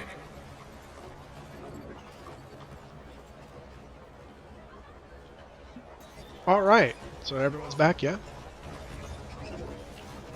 Yep. All right, so you guys are kind of like, you see these 3 guys, and again, you're a ways outside of town. You can see the town. Deadwood is far larger than and sprawling than like Coffin Rock or anything like that is. It's not Denver size or anything. You can see it off to the side, but you guys get, you're kind of trying to meander around to get to the main trail into town, and these guys sort Hey, of like waving at you. How we doing there, friends? It's a, hey, Hi. what are you guys, what are you That guys was, doing over that here? was a hell of a storm last night. We got all topsy-turvy turned No. around. Are we on the? Is this the right way to Deadwood? I mean, and he takes his shotgun and he points. He's like, I mean, Deadwood's right there, but what the hell are you doing over east of it? We got turned around in that storm. We got knocked out. Our horses ran off. We had to go catch them. We got a real. I'm actually impressed that we found the trail back over here. So that is a performance roll, right? Because you're lying. How dare you? I'm not persuading. All right, I'll give you persuade. The ring around your chest gives you a weird, warm feeling. Give me your persuade and an additional -2. So -4 in total. Yes. And another -2 because of the whole thing. So Wait, so what? Oh, You wait. did too many -2s, but I did. technically, that should be a 4.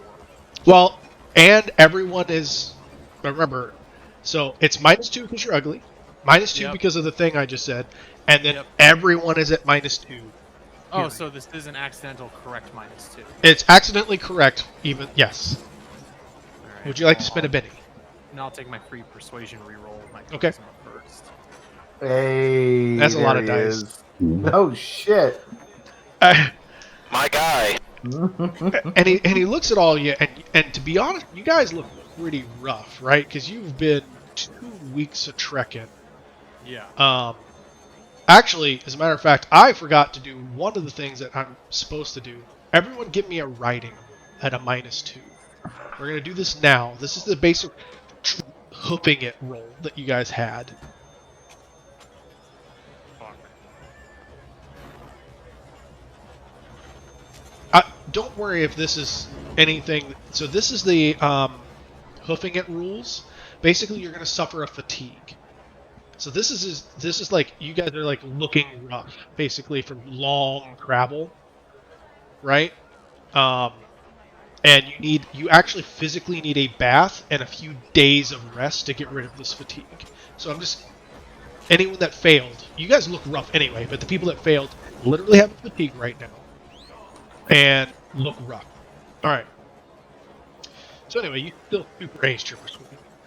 So you say that, and he looked at all of y'all and goes, I mean, I guess that was a few days ago. Have you been lost up in the Black Hills that long? What's your business? Was that what we've been trying to travel to Deadwood for quite some time, and then we thought Why we'd make weren't you coming up from the stage? Look, man. Look. We're just here. Just circle around. If anyone else stop you, just tell them. Actually, I won't get you not his name. I went through trouble. Jebediah Yeah, Simpson. my.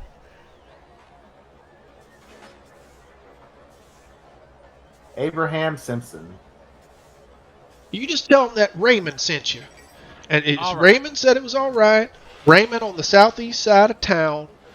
You already talked to Raymond. It's fine. You're just trying to get back to the Deadwood Trail and just get back into town. You guys look rough. Just get into town, fellas. Thank you so much, Raymond. That is very kind of you. Do you live in Deadwood, my friend? I mean, yeah. Well, let me buy a drink next time if I see you in town. All right, I owe you. All right. Thanks, Well, I'll take you up on that. What's your name, there, Yeah, fella? I hope you do. I hope you do. What's your name? I am Utah Jack. All right. Well, you look for Raymond Whitey out at the Gym Theater. Shut Gym up, Theater? Shut No up, problem. Jeremy. I'll That's a find real name.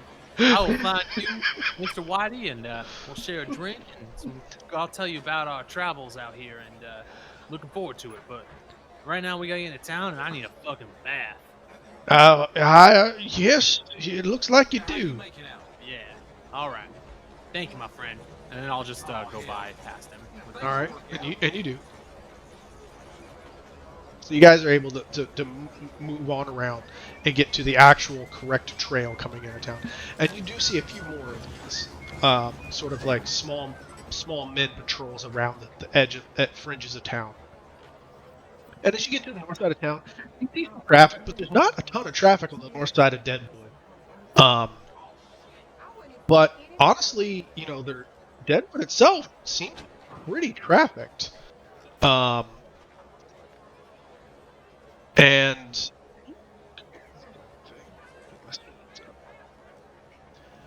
And yeah, you're able to enter Deadwood proper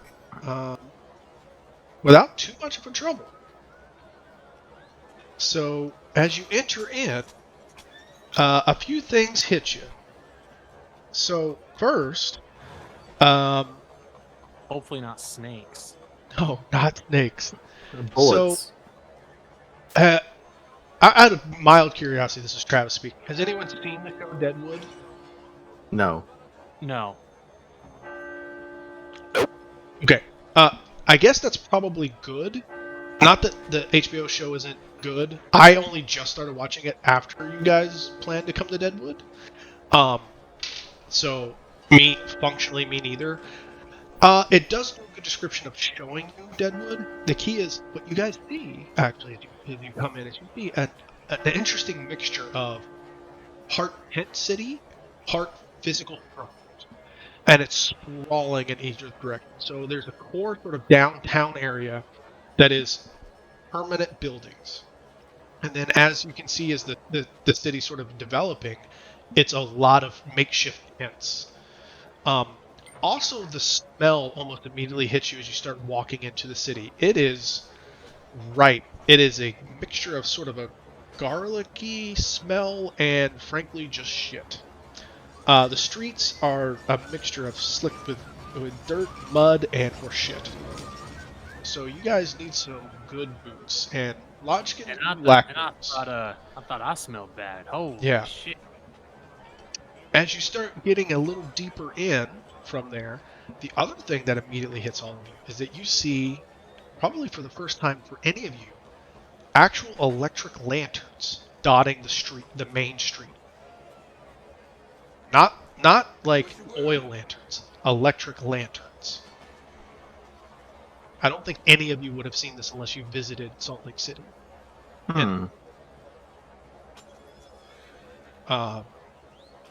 Also, in terms of the population, this is probably one of the most eclectic cities you've ever seen. There is basically, there's all sorts of ethnicities here, but in particular, there's a very strong Asian population here that stands out to you. But there's there's lots of different ethnicities. It's far more diverse than many of the other frontier towns you've been to. John, give me the smarts roll. Oh dear. Oh dear. Ain't that smart? You have a D4 smarts? Yeah. Oh, wow. Well, remember, I'm brain damaged and I don't have any memories. Okay. You don't want to reroll that? No. Okay.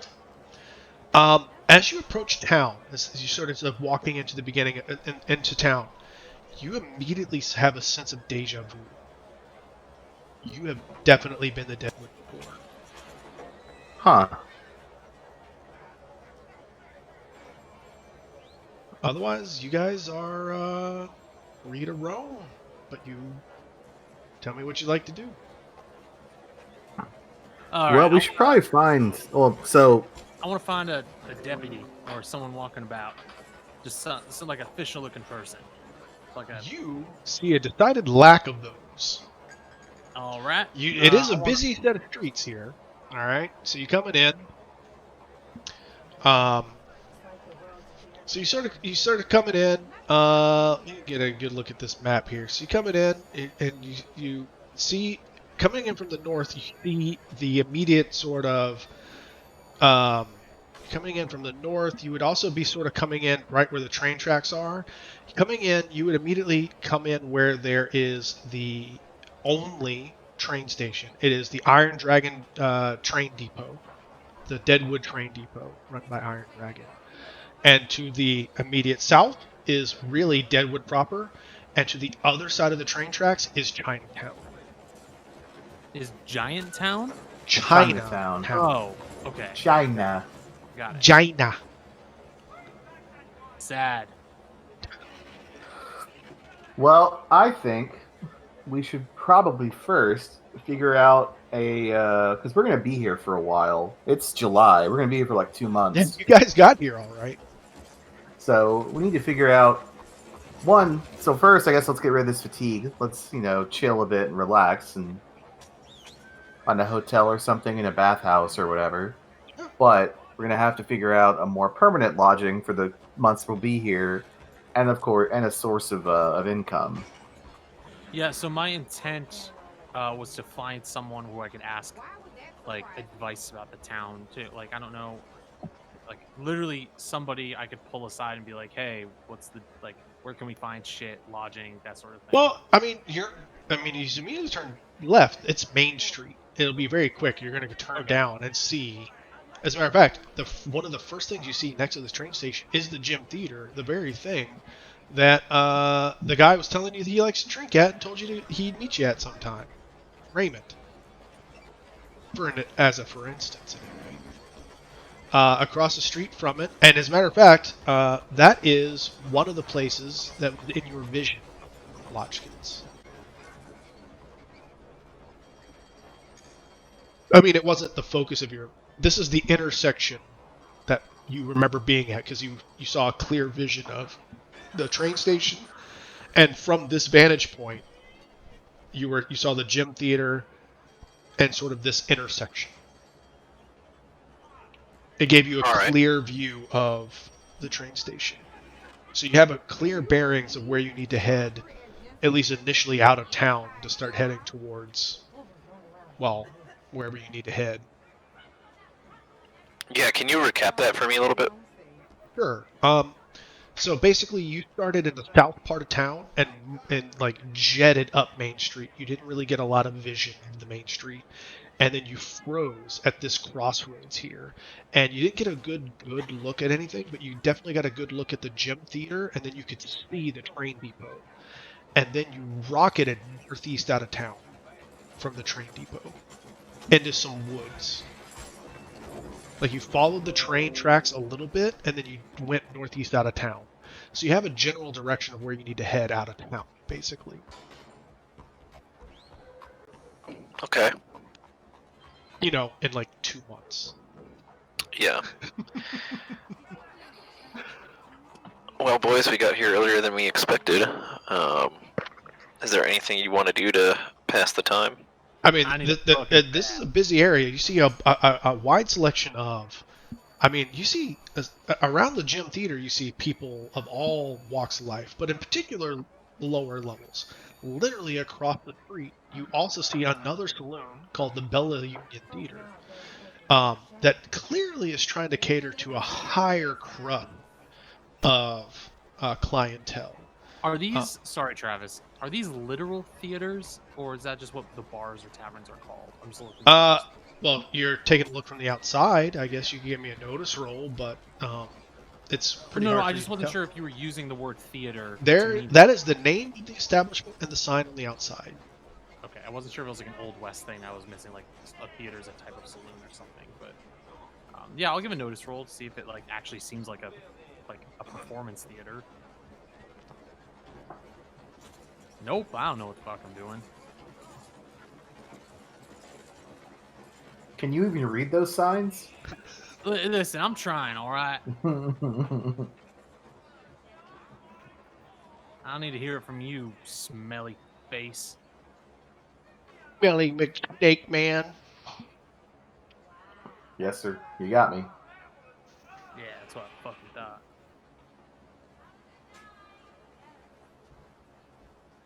All right, I wanna look for a tavern. We just need a room.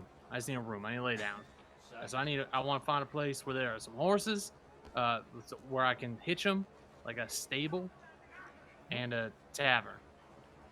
Well, I mean, if you're looking for just a tavern, the gym theater is a tavern. The Bella Union is, it's a place that people are going in for drinks. They clearly have a bar. You can kind of see from the street. Same for the Bella Union. If you're looking for a place to stay, you don't know if they rooms or not. I mean, none of them say the word hotel, right? They say theater. It depends on what you're looking for. So. Oh, I was thinking. You've barely gone down Main Street, is what well, I'm I was getting thinking at. a tavern implies that there are rooms. That's No, that is not how the actual West. Like that's how D&D works. That's not how Right. the West works. Like they're bars. Like a bar doesn't do hotel rooms in the real world, right? So well, then I'm looking for a hotel. okay, so yeah, you can just keep going down Main Street, and you will actually see, and it's a very large building, and it won't take very much walking down. So you pass a place, you see an opera house, an actual opera house. Some general stores, you see a thing that's actually called the Mint Gambling Saloon. And going a bit farther down, you see another place called, another theater, Lagrange's Theater. You see a place called the Office of Indian Affairs. But right next to it is the Grand Central Hotel.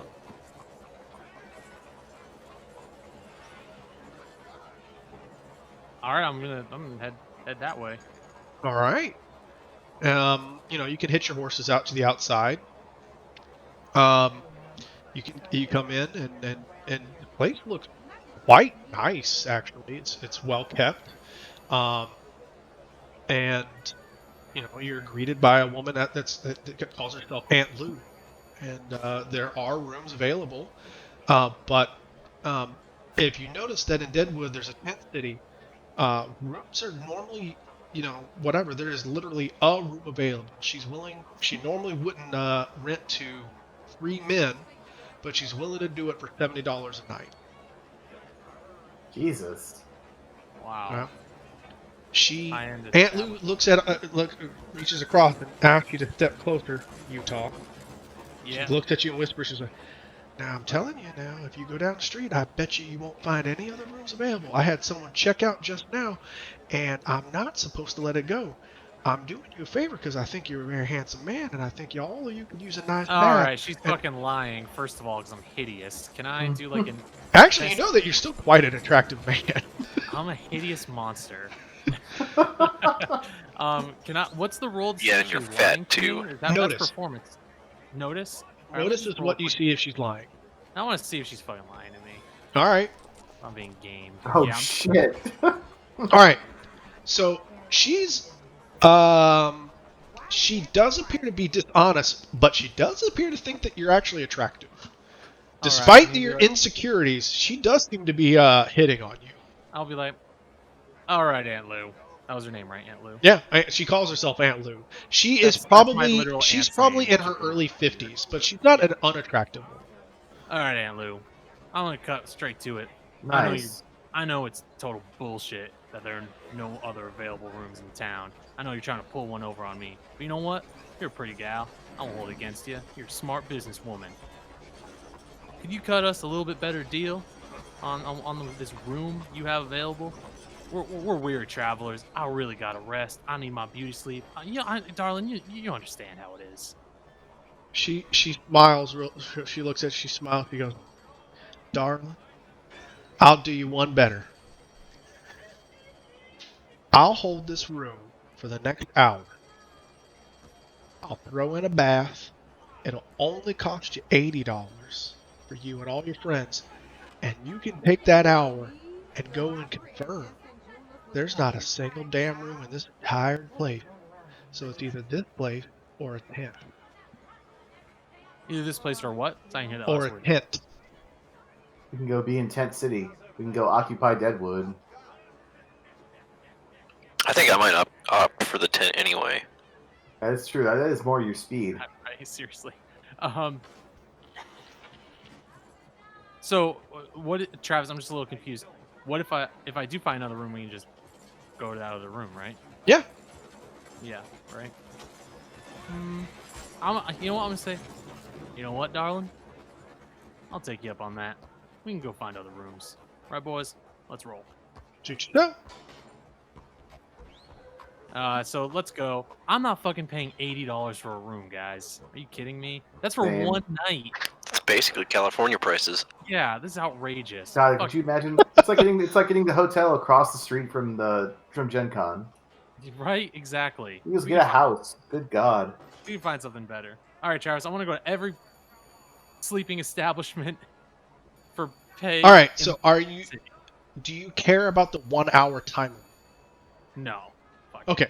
I was only going to ask for a roll of like networking to do it within the hour. No. All right. So if you're gonna, you can meander around town. So you will be able to find a few other lower class hotels and sort of boarding houses. Sure. There are no other rooms in the city. Then what was she lying about? She was lying about the price. About She the was price? willing to go down until you were being an asshole about it. I don't know. I was pretty persuasive. All right. It still stands. I don't want to pay $80 a night. Like, we'll be sucked dry real fast. We can figure something else out. Now, even if there are no hotel rooms, there are places that have baths, though, right? Yeah, Yeah, I'm there- sure we. yeah, we you can get a find bath places. bathhouse. And then honestly, if we're gonna be here for a few months, we might as well look into maybe finding an apartment or something. Yeah, like we can stay somewhere for a couple days while we look, but we should set up a somewhat permanent place of residence since we're going I to be here agree. for like 2 months. Yeah. I'm even okay like finding a rancher or something and sleeping in the barn if we like do some indentured Oh service. boy, you guys really don't know what Deadwood is, do you? No. Deadwood's like a city, though, man.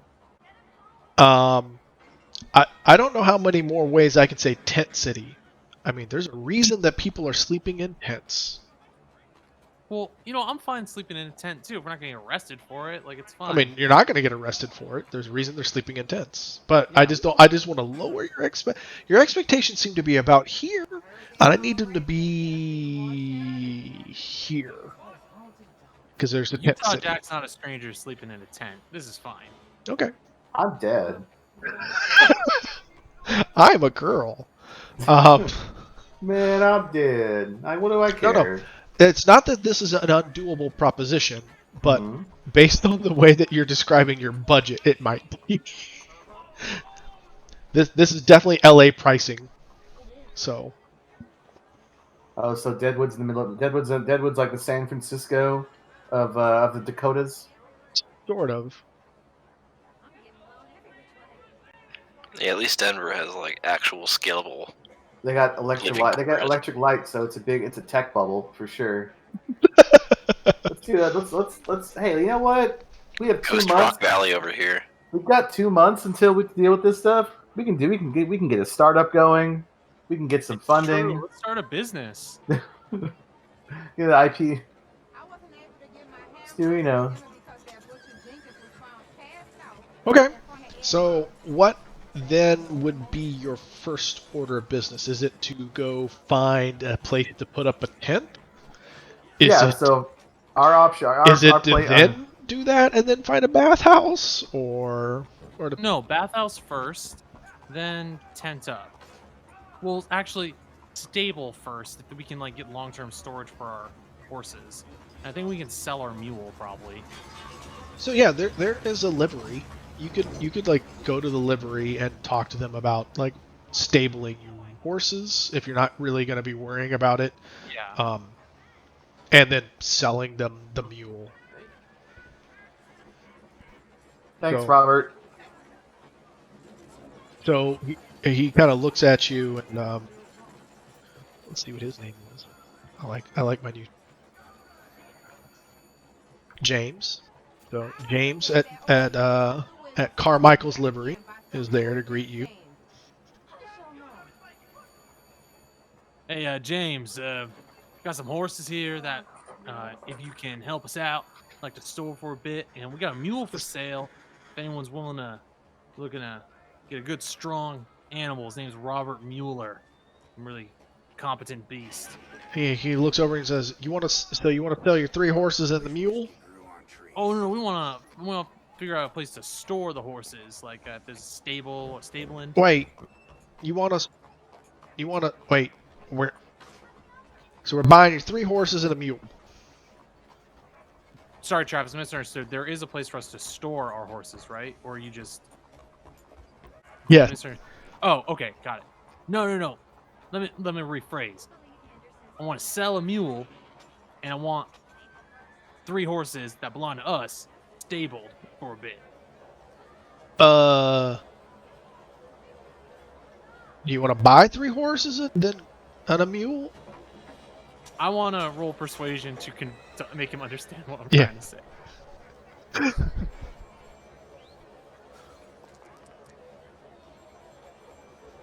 All right. So between you're like, wait, like, so you kind of like you bring it's like, come here, and you're like, it's like, these are ours and we want them here, but we don't want you to buy them. We want to pay you something to keep them here for just a little bit, and then we want to take them back, but we don't want to rebuy them, and it takes a little bit. And he goes, oh, all right, yeah, you just want to store them here, right? Yeah. And he just points at the sign. And I have no idea how much that costs, but we will figure that out. So that's probably something like $1 or $2 a day, or I'd probably more like a week is what I would suspect. It's like a weekly price. So it's probably like $5 a week a horse. I mean, that seems fair. I mean, is that Right. fair, guy? Whatever. Yeah. Sure. Sure. As for your mule, generally speaking, they'll give me a persuasion to sell the mule. Is basically what it is. They take it at a quarter price, unless you get a persuasion. Well, then, Heard something about that free I reroll. don't know where the other -1 is coming from. Aren't you fatigued? Mr. Bathhouse hasn't done it yet. Oh yeah. Well, I get a free reroll, so. So suck it. All right, so he'll buy Robert Mueller, and he's looking at the. He's like, I don't need the rest of this stuff on him, so you can have it back, or we ain't buying the rest of it. No, it's all good. I'll take it. You're gonna carry around a water pack and all the stuff on him. Yeah, I mean, we'll put it in our tent. I mean, I'll carry. I can All carry right. for. I believe your mule was 75. Cool. So then it's half $75. So we had a water bag. We don't need the bag of feed anymore, do we, guys? Can I just dump down the street? I think we're good. Alright, I'll We just could leave give it. the feed to them to use for our horses for. Oh yeah, that's cool. We'll A do bit. that. And then I'll carry the water bag. I mean, how heavy is the water bag? Kind of heavy. Yeah, I'll carry it for now. I'm a strong man. I'm actually not that strong. Let's gonna empty it first. Oh yeah, it's way. Yeah. I mean, it's already probably pretty empty. All right, cool. All set. All right. Goodbye, Robert, and your arcane background. It's a magic horse. All right. A token, divine token. 87, 65 plus 75. I'll hold on to that 75 for now, and then I'll. Well, you don't get 75. You get half of 75. Right, and so what's that? That's I don't know. I have my calculator. on. 37. 37, 50. 50. Yeah.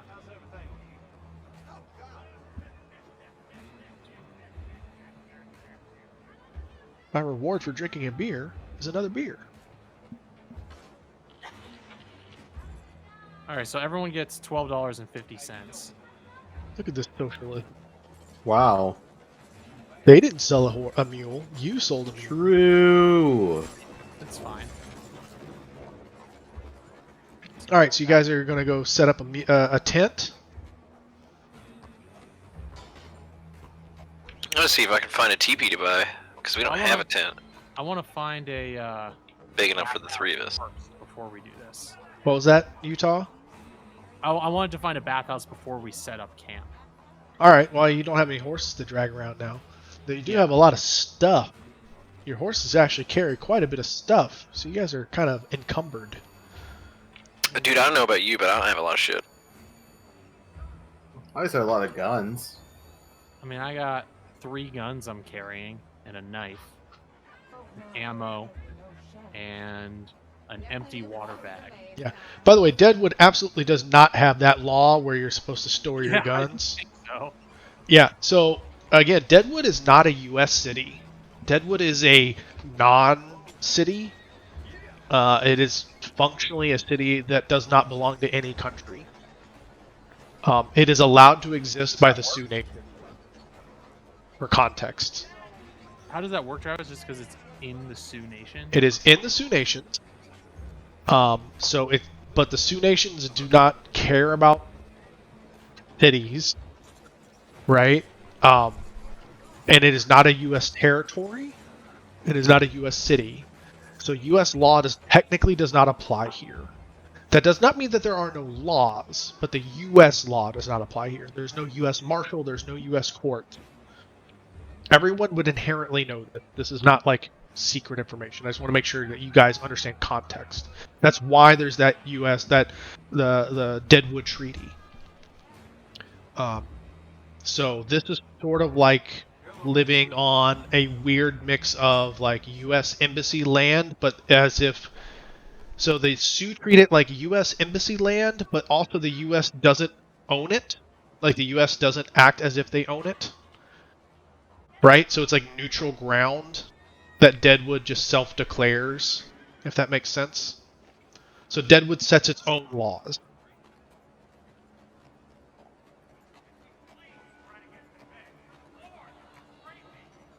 So anyway, yeah, you can go back up Main Street. One of those lovely theaters or taverns will be able to sell you a bath, which comes with a price. You don't say.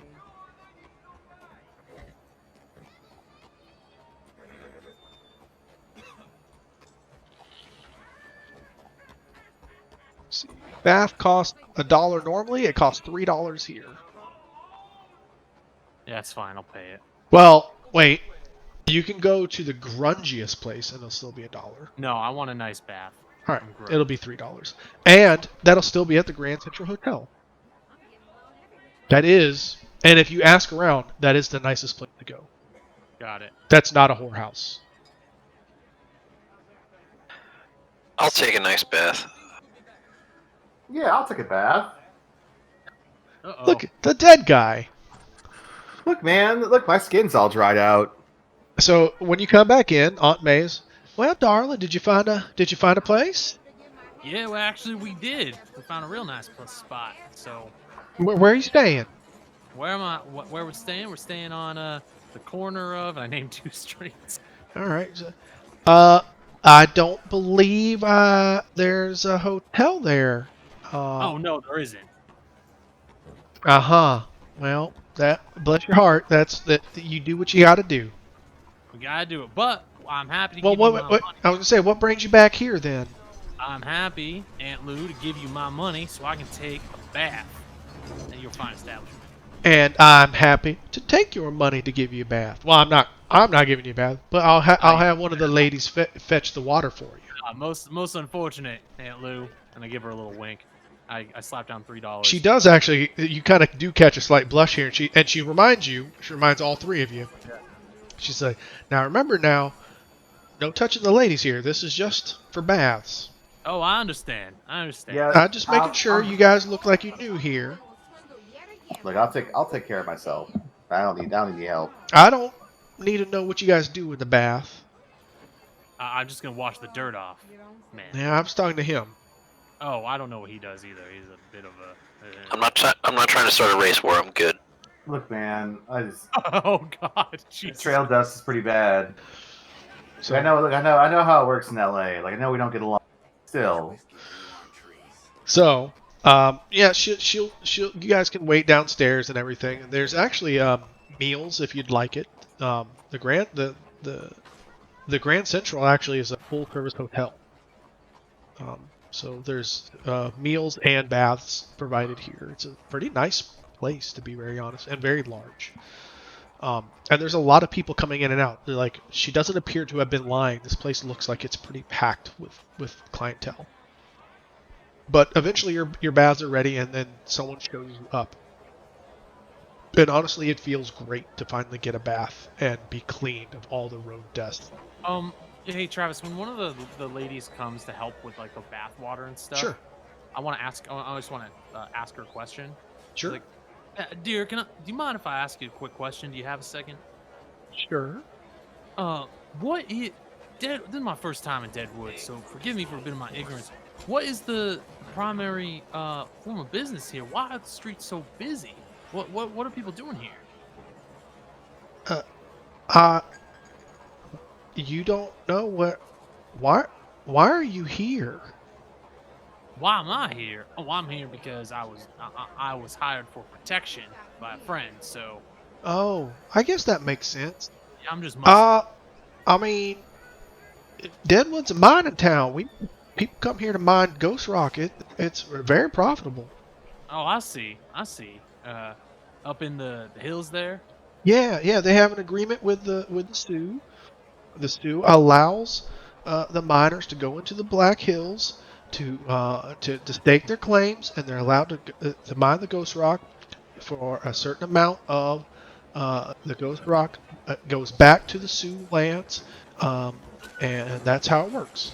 But it is very profitable. You can see we can't even keep up with how much is going on. You can see the tents outside. That's why there's so much people here. Well, I'm gonna give her a dime. Thank Okay. you so much for the information, dear. I appreciate it. Thank you. It's May, and if you need anything else, you just let me know. Thank you, May. All right. I take my shirt off and I get in the bath.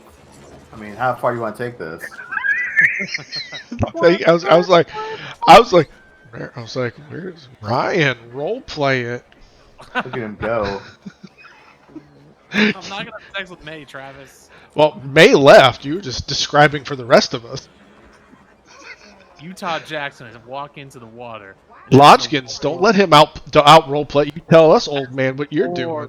Steamy liquid rolls over his flesh. He feels a sense of ease. Man, I'm taking peyote and enjoying having someone rub me down. Not this kind of place. You got a lot of peyote, man. You tell Not me for the long. bath girl doesn't scrub you? Not here. You're gonna tell me? Man, I'm going somewhere I can have a white girl scrub me down. You know, I'll scrub you with Lodgkins. Jesus. Fuck it, on peyote, it's just as good. There we go. I'm a white man. Same thing, right? All the Yeah, same on to peyote, it eventually gets there. you. Enough of it. There is a place that you can get a white girl to scrub you down, or Next basically time. I'm any sure I'm color. gonna need another bath. You will eventually need one. Yeah, you guys collect your bath. You get cleaned up. Now it'll still be one deep 4 days. Let me see here. Utah, it'll take you 3 days before your fatigue is cleaned up. Who else had fatigue from? Me. Yeah, all of us. 4 days for you, and 2 days for you, Lodgkins. Alright. Though I'm not sure how much action you guys will be seeing here, so it might not be functionally mattering here. I think Mhm. we're gonna rest up until we're all unfatigued, Yeah, we're gonna and then set up our tent. Yeah. You're not Yeah. really in a rush, but so you guys kind of collect your things here out of the Grand Central, I right? want to finish that blade. Sure. Well, I was gonna say as you guys are coming out, you guys had, you were looking around, so you did see like a general store and some other things, but as you guys are coming out, did you guys want to do anything else while you're in the Grand Central after you do your baths or anything? Oh, in the hotel? No, I'm good. I'm good too.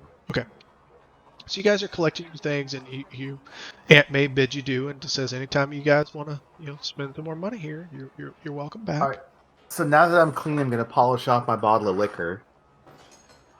Now that I'm clean and we're in civilization, I'm gonna start the pickling process.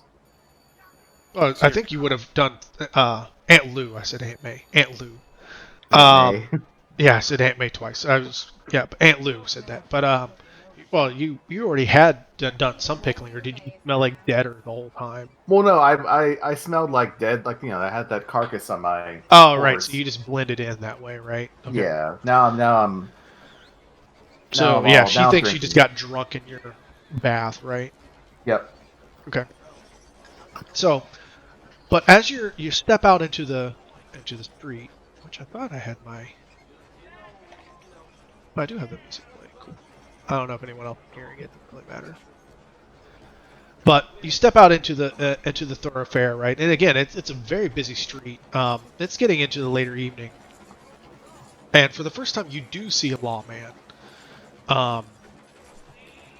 And he's just kind of walking down the street, minding his own business. You can tell he's a lawman because he has the marshal's badge on his over his chest. I want to kill him.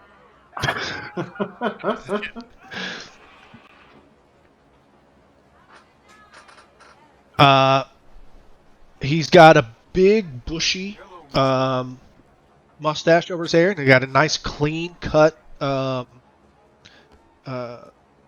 haircut, kind of parted down the side, combed over, and just a nice clean cut hair. And he's just kind of strolling down. He has a nice suit on, not like a duster or anything else. He has a suit on, just marching down the street. He has his 2 pistols at either side of his hip, but is otherwise marching down the street. And John, without a doubt, know for a fact that this man's name is Seth Bullock. His name is what? Seth Bullock. Steph Bullock. Yep. Okay. You don't know why. You don't know how. You know without a doubt that this man's name is Seth Bullock and that he is a good man. Okay. Well, I mean, he's coming our way, right? Yeah, he's just moseying down the street. He doesn't really pay attention to you because it is a busy thoroughfare. You notice that even though it's starting to get into the evening hours, the sun's still out, but it's getting in dusk. Deadwood doesn't seem to settle down at night. It is a busy time at all times, especially at this side of the street. You're still, even though you're next to the Grand Central and the Office of Indian Affairs, farther down the street, there's a bunch of opera houses, saloons, the Bella Union, and the Gym Theater. There's a bunch of stuff going on this side of town. Okay. Well, I'll I mean, if Homeboy's here, I might, say hello. All right, so you want to approach You him? know, Ian Marshall, something like that. Sure. And so he'll you step on his evening. Pardon the interruption. My compatriots and I are new in town. I was wondering if there was any advice you might give to some newcomers. Now he'll step back for a second, and he'll squint, and he'll look at you real hard. Says, "Come again?"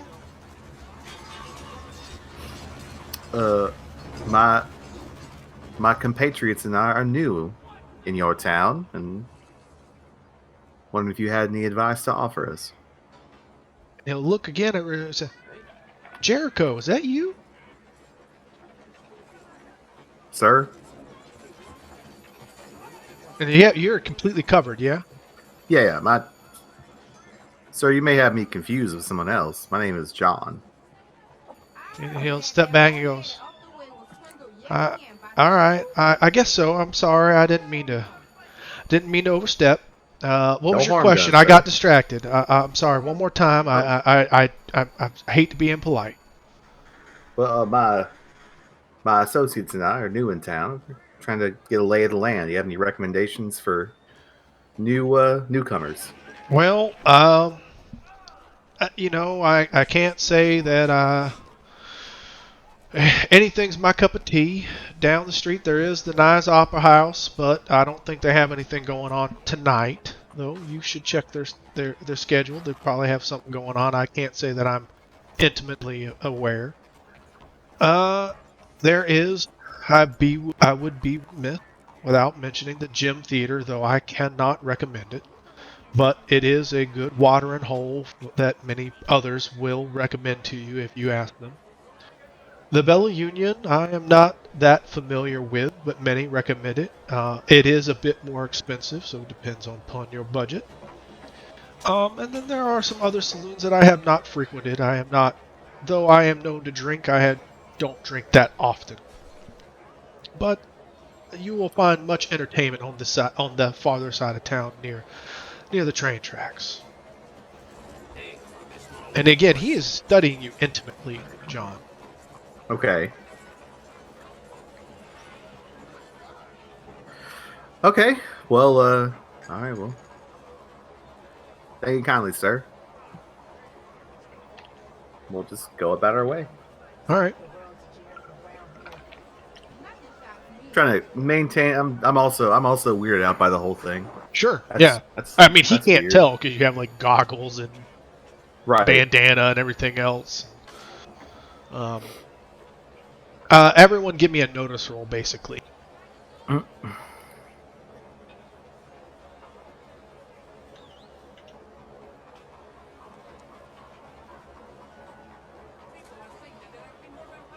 right. So, Lodgeskins, you kind of saw this whole interaction, right?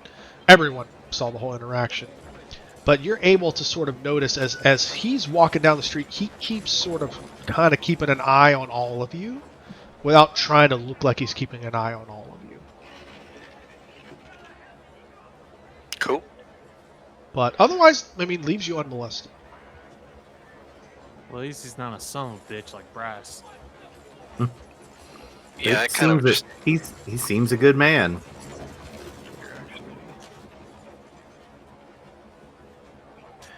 I'll just assume that it's because we're Outlanders. I don't know if you could. Maybe you couldn't see anything before, and I apologize. I could not. I wasn't. Hi. I Why? was in. No one can tell me that. I didn't know that there was no sight. I can always see things. I'm the GM. No, it's okay. I mean, I didn't. It didn't even. I didn't even think of it. At this point, I was just going to show you the town. So, there you are. And where is the tent city? It is all here, Everywhere, right? Cool. out in this direction. So you will be somewhere out in this direction. Undisclosed location. There's a few here too as well, but this is completely claimed tent city. So you're going to be out to the west of the town. I mean, that's fine with me. Or even southwest of town, perhaps. But yeah, you stepped out of the Grand Central and ran into Seth Bullock here. Okay. But this is where you guys kind of came into town in Right. this general direction here. Is there like a tanner? Like, so if I have that snake skin, who would I go to get it worked on? I don't think there is. That said, there's probably someone, if you went and did some networking out in the tent city, there's probably someone with said skills. But, Okay. let's see. Just to make sure there's not someone set up for that.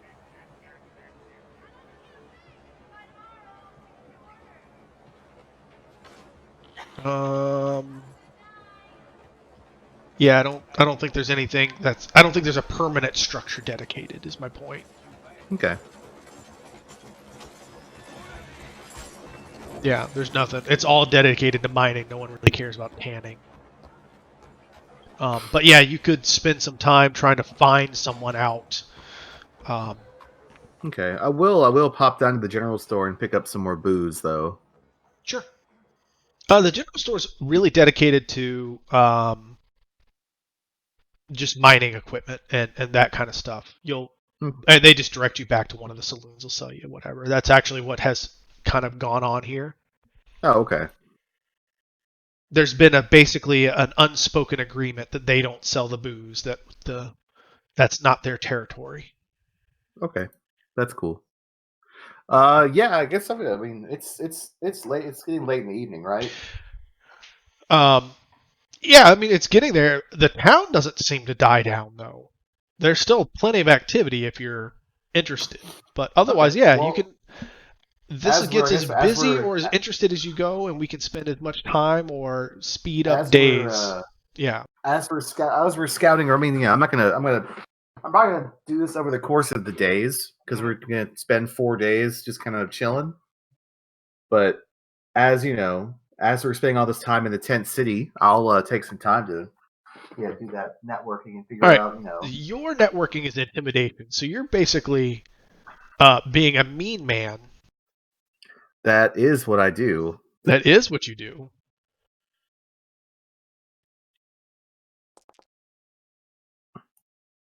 So through threat, the implicit threat and intimidation of or else, but left unsaid, you're able to scatter and meet your neighbors in your tent city, and eventually find a tanner who is initially completely scared. Is his name Danny? Danny Tanner, I hate Tanner. you. His name is Philip. I hate you. Philip Tanner. I refuse. Anyway, his name is not Tanner either. I hate you twice. I fell for it. But anyway, so you step into his tent after being directed several times through many over the course of several days. But he came there for mining, and is immediately intimidated by your presence, especially with the bristling guns and armament that you carry around you at all times. True. and is immediate, first intimidated, and then second is sort of caught off guard by what you're proposing. Like snakeskin, who cares? What are you talking about? Like, you want some boot? Like, we're out here to mine some ghost rock. But then he confesses he needs, I got to get enough money to get my stake, my claim, and everything else. Anyway, I've kind of been mining ghost rock illegally. Right. Well, look, this is this isn't just your average, ordinary snakeskin. We're talking. This is some serious stuff. I just want you to take, look, just seems like tough stuff. All right, so he'll take a look at it, mostly out of to make you go away. And True. And his eyes sort of lighten up at it, and he goes, "Huh? Where'd you say you got this?" Woods. Hunting. And so, how much did you take, basically? That's probably a good bit because I don't really carry much as far as like supplies go besides my guns and bullets. So, and what do you want out of it? Well, I guess if it is better armor than, I guess I honestly don't know. It's better armor than nothing. I don't know how much leather. I don't know how much skin or leather it takes to make leather. I have no idea. But if you have like one cow's hide worth, that's good for like a bit of chest armor and maybe even some shoulders. Okay, well, yeah, that's probably about right. So if I can get, maybe like some chest armor, maybe like my holster, my boot, my thong, my shotgun thong, stuff like that. Okay. Get them looking nice because it has like bright orange scales, which would be really it's cool. Red. You'd be sort of like dull red is actually the color of the scales. Dope, even better. Yeah, chest piece, holster, stuff like that. Okay. Belt. So yeah, he looks at it and goes, "Huh." He thinks it over. He says, "How much you looking to like?" He looks over. He's like, "How about this? I could make this for you. I'm not quite sure how long it'd take me. I'll make it for free if I can keep the extra." Seems fair. Deal. Spits in his hand. I'll shake. All right, and then he gets a whiff of you, and he says, "How do you?" He's like, "It's like 10 a.m. You've been drinking all night." For me, the nights never end. All right. So all right, it's Philip Green, and you know where I'm at, and then he looks around a little bit, and he grabs a handful.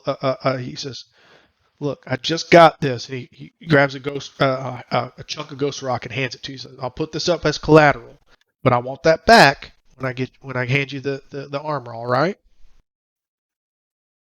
Seems fair. All right. So you got that going. That'll be over the course of days. What else does anyone else want to do? I want to check out the Office of Indian Affairs. Yeah, we'll do this over the course of, let's say, a week. Does that sound right? Sure. Yeah, do Lodgkins then. I got some stuff after him. All right. Would you want to do like interlude type stuff while we're here for a week? We will do an interlude in a little bit, but yes. Okay. But not in this case. Okay. So, because like in this case, it's not quite an interlude for him, right? He's got like his Office of Indian Affairs is like a day potentially. Right. So, over the next day, you have the opportunity to go and check. So you go in the next day and you go in, and it's actually a really interesting office, and there's a few people in there. And the first thing that strikes you is you come in and if I remember right, you're in sort of like pretty typical native garb, right? You have but you're in actually full armor as well, right? You have your Yeah, I wear like my war party outfit. Right, at all times, right? And you get a lot of side glances walking around town at all given times, right? Like people are very side eye suspicious of you at any given time. I mean, let's be honest. The white guys can't tell the difference between anyone at any given time, right? So you go I into assume most non-natives, yeah. right. I mean, that's the way it is. You're used to it at this point. Um, so you step in, and you're greeted into a very well kept office that looks more. This is for Matt's concept, less for Lodgkins, because Lodgkins would not have much of an idea of this. That looks more like the way a bank would be set up. And there's almost like a window, or an embassy would be even set up, right? There's a window there, like with two windows and a door. And it's kind of an empty room. There's like no one in there at the moment. And there's no one really behind the windows, so you're kind of just like an empty room. So you'd have to kind of go up to a window and look in. And so is that what you do? I guess. Yeah, sure, I'll peer in. So you kind of go over and peer in, and you see a native man behind the glass, sitting there reading some files, and he is in a full tuxedo, like a not tuxedo, like a full business suit. And he's sitting at a desk off like deeper into the building, reading something on a desk. Alright, well, I'll go inside. Well, it's a glass and there's a door. Right. You can tap on the glass or try and open the door anyway. I'll tap on the glass. So he kind of looks up at you, and like it looks confused, and like kind of gets up and comes out and like unlocks the door and like looks out and like says, "Can I help you?" and says it in English, like perfectly fluent English. Yes, this is the Office of Indian Affairs. I'm newly arrived in town, and I was wondering what exactly the function of this office is. He looks at you confused and he goes, "Huh. Um. Well, you're not from around here, are you?" Southern Cheyenne. Ah, that makes a bit more sense. This office is set up for the white men in town. This is where they come in. This is a Saturday, hence the reason the office is closed, but we never lock the door in case there's ever an emergency. But they know better than to bother me on a Saturday. But you're more than welcome to come in. Come sit down. He beckons you to come into the back office. Sure, I'll offer him one of my cigars. He'll take it. Yeah, he says, thank you very I'll much. smoke with him. And he beckons you to the back door and says, asks you to have a seat. And he says, this office has been set up by the Sioux Nation to accommodate the ghost rock mining for the white men in town. This is where they come in to lay their claims legally, such that they can make the claims into the Black Hills, and that we can monitor them appropriately, so that way we know who is mining our areas and that they can do it legally. And that way our braves can catch them if they are doing it illegally, and either bring them back if we're feeling generous, or bring them back in multiple pieces if less generous. That sounds pretty efficient to me. But I can see where you may have gotten the misinformation. This office is not really for you, brother. What if I had questions concerning the natives around this area? This town in general is not much for you then. I mean, I can try and help you. What's your concerns? So this is the part where I'm still a little fudgy on my vision. But basically, do I know the natives that were being attacked in my vision? You don't. Like what tribe that? I don't know what tribe they were. No markings. None of that. You know who attacked them. Well, you know the markings of who attacked them. You don't know who was being attacked. I'll ask them if any of the tribes around here wore those markings. So you described the like raven tattoos? Sure. Okay. he sort of furrows his brow and he goes, I can't say that I know. I have heard some rumblings from some of the younger Braves about this Ravenite things, but it's mostly just them rumbling about the newfangled ways. We push that down pretty heavily. But no, nothing of any serious credit. And you notice that Okay. he's using all very modern words. Like you know them in English, but it's not the way that you would speak. Okay. And then, like, is there any way I can tell if he's like lying to me or anything Yeah, like that? it would be a notice roll. Because I assume he's pretty young and What a whatnot. fucking liar, Yeah, dude. he's a little.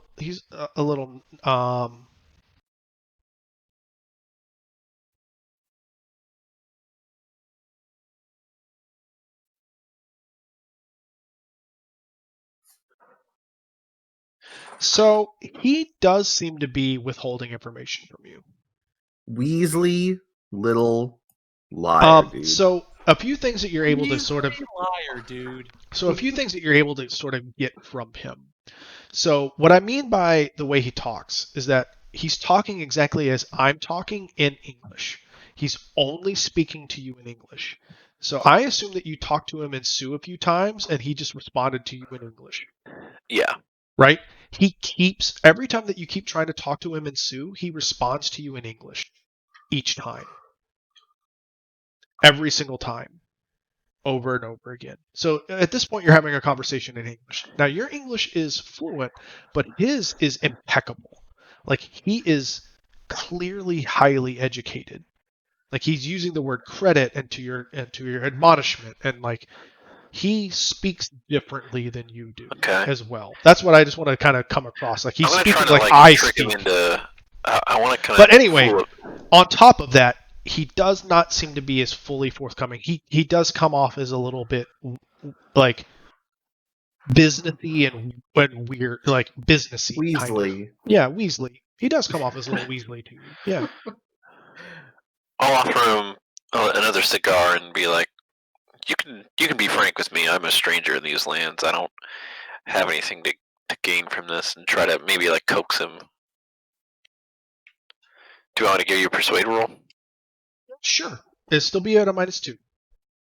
This is not for your outsider. This is for just the general -2. Okay. That'd be a fail, but I'll spend a penny. Okay. I mean, you're sitting Let's on a pile. Fucking go. Let's fucking go. I see a lot of dice. All right. So he sits back in his chair, right? And he's just like, "Well, I don't know what you mean. I just mean, what more could I be honest about? Like, what are you looking for? What can I help you with? I mean, while this office is not meant for the white man, I can be just as much of a service to you, but we are far from the rest of the nation, from the people. But I am an extension of the people, and I will be in as much of a service as I can be to you. But in terms of these ravens, I can't say that I know much more than what you seem to know already." So I spend a penny for nothing because he's not telling me more. Just because, I mean, what do you?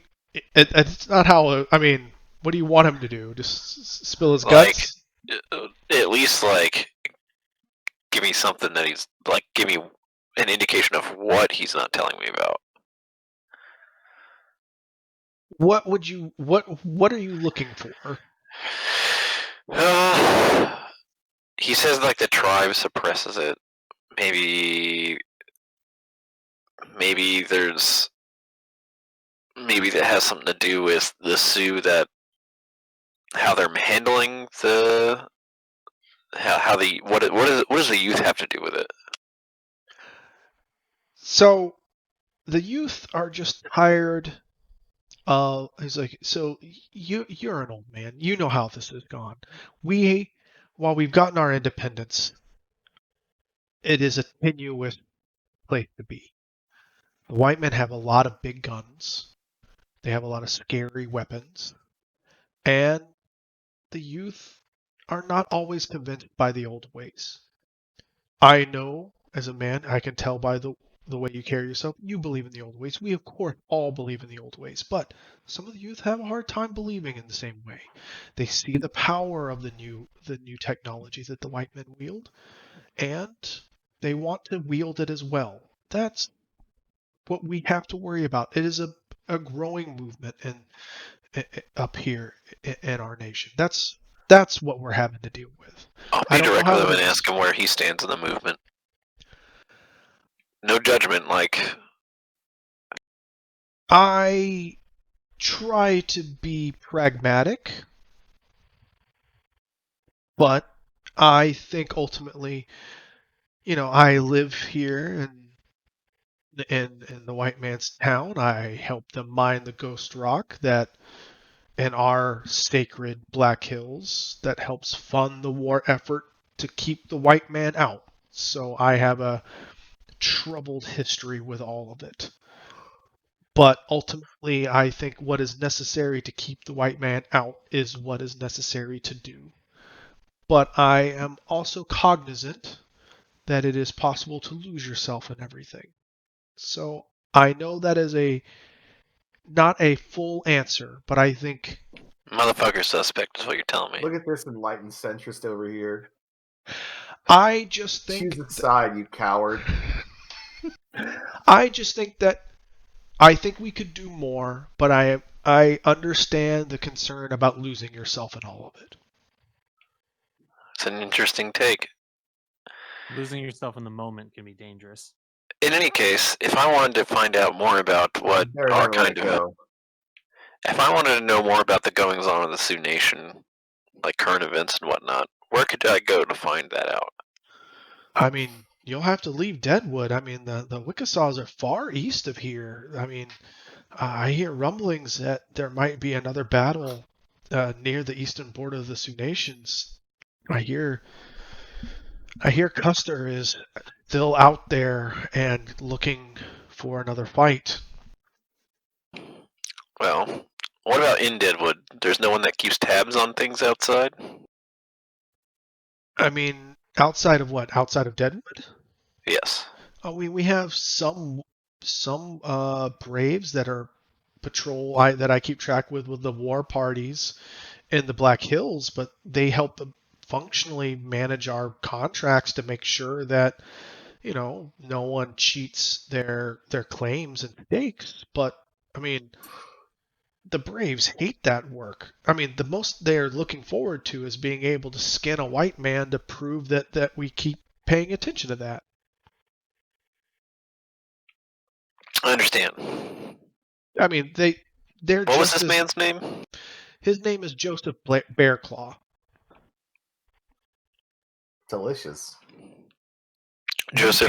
You catch his name is literally Joseph Bearclaw. He does not give you a second name. He I'm going literally to. introduces himself as Joseph Bearclaw. I'm going to ask him what his Sioux name is.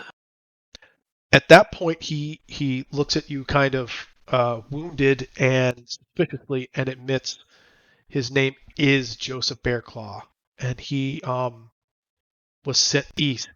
And he's like, no, my name is Joseph Bearclaw. I was sent east, and I studied. I went to Harvard. My name is actually Joseph Bearclaw.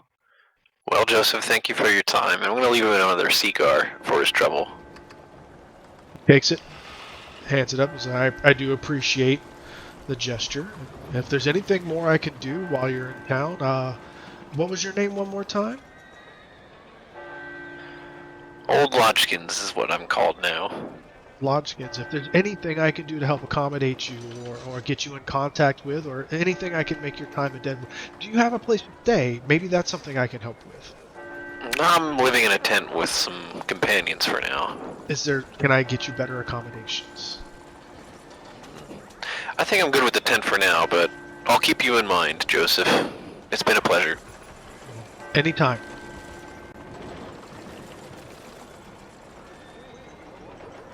And then, as you bed out, he waves goodbye. It is a Saturday after all, so it's basically an empty office. Yeah, I'll be kind to him and wave back and all that.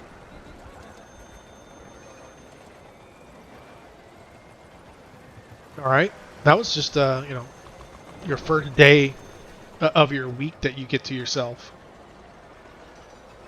Yeah, I'm gonna be working on that axe, and then I'll let somebody else go while I think about what else I want to do. Utah. All right. I think I want to see if I can. I know it's like a long shot. I kind of want to ask around to see if I can get some musings and get a pulse on the rumor mill of the town. Like, these guys are mining ghost rock. That's some supernatural shit. So I just want to like spend my week in, making friendly in the various taverns, getting in on card games, whatever I can do just to gain information on just the general atmosphere of the town, and just like in Coffin Rock, right? It was like the mines were empty and everyone was scared about going in the mines. No, I got you. All right. Just information gathering. That's a networking. Give me a persuasion. I'm assuming, unless you want to do it from an intimidation. No, persuasion's good. I'm just trying to. Yeah, that seems right. And this will be at a -2 again. So it'll be at a net -5. Again, yeah. So I want to be clear, like, despite Deadwood being a town, everyone is inherently more suspicious. This is a town besieged. It is a town surrounded by Sioux Nations. People are on edge. That second roll will be a 4. It will be a success. Yeah. So, so you'll spend the better part of this week kind of, Can my fatigue go to 0 now? Yeah. So I mean, it'll be a 5, but for the success part. After this. Yeah. Sure. Okay. And as a matter of fact, you can kind of all fix your fatigues. It'll just make it a little easier here. Because I don't think you have any more rolls that come up for the purposes of this.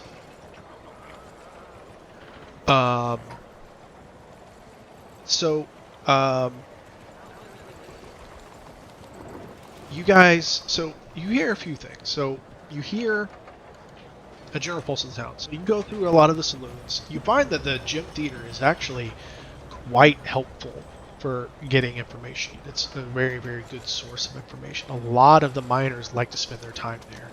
It's also a notorious whorehouse. But a lot of people like to go there. It is also owned by Al Swearingen. Very, very influential and famous person in the town of Deadwood.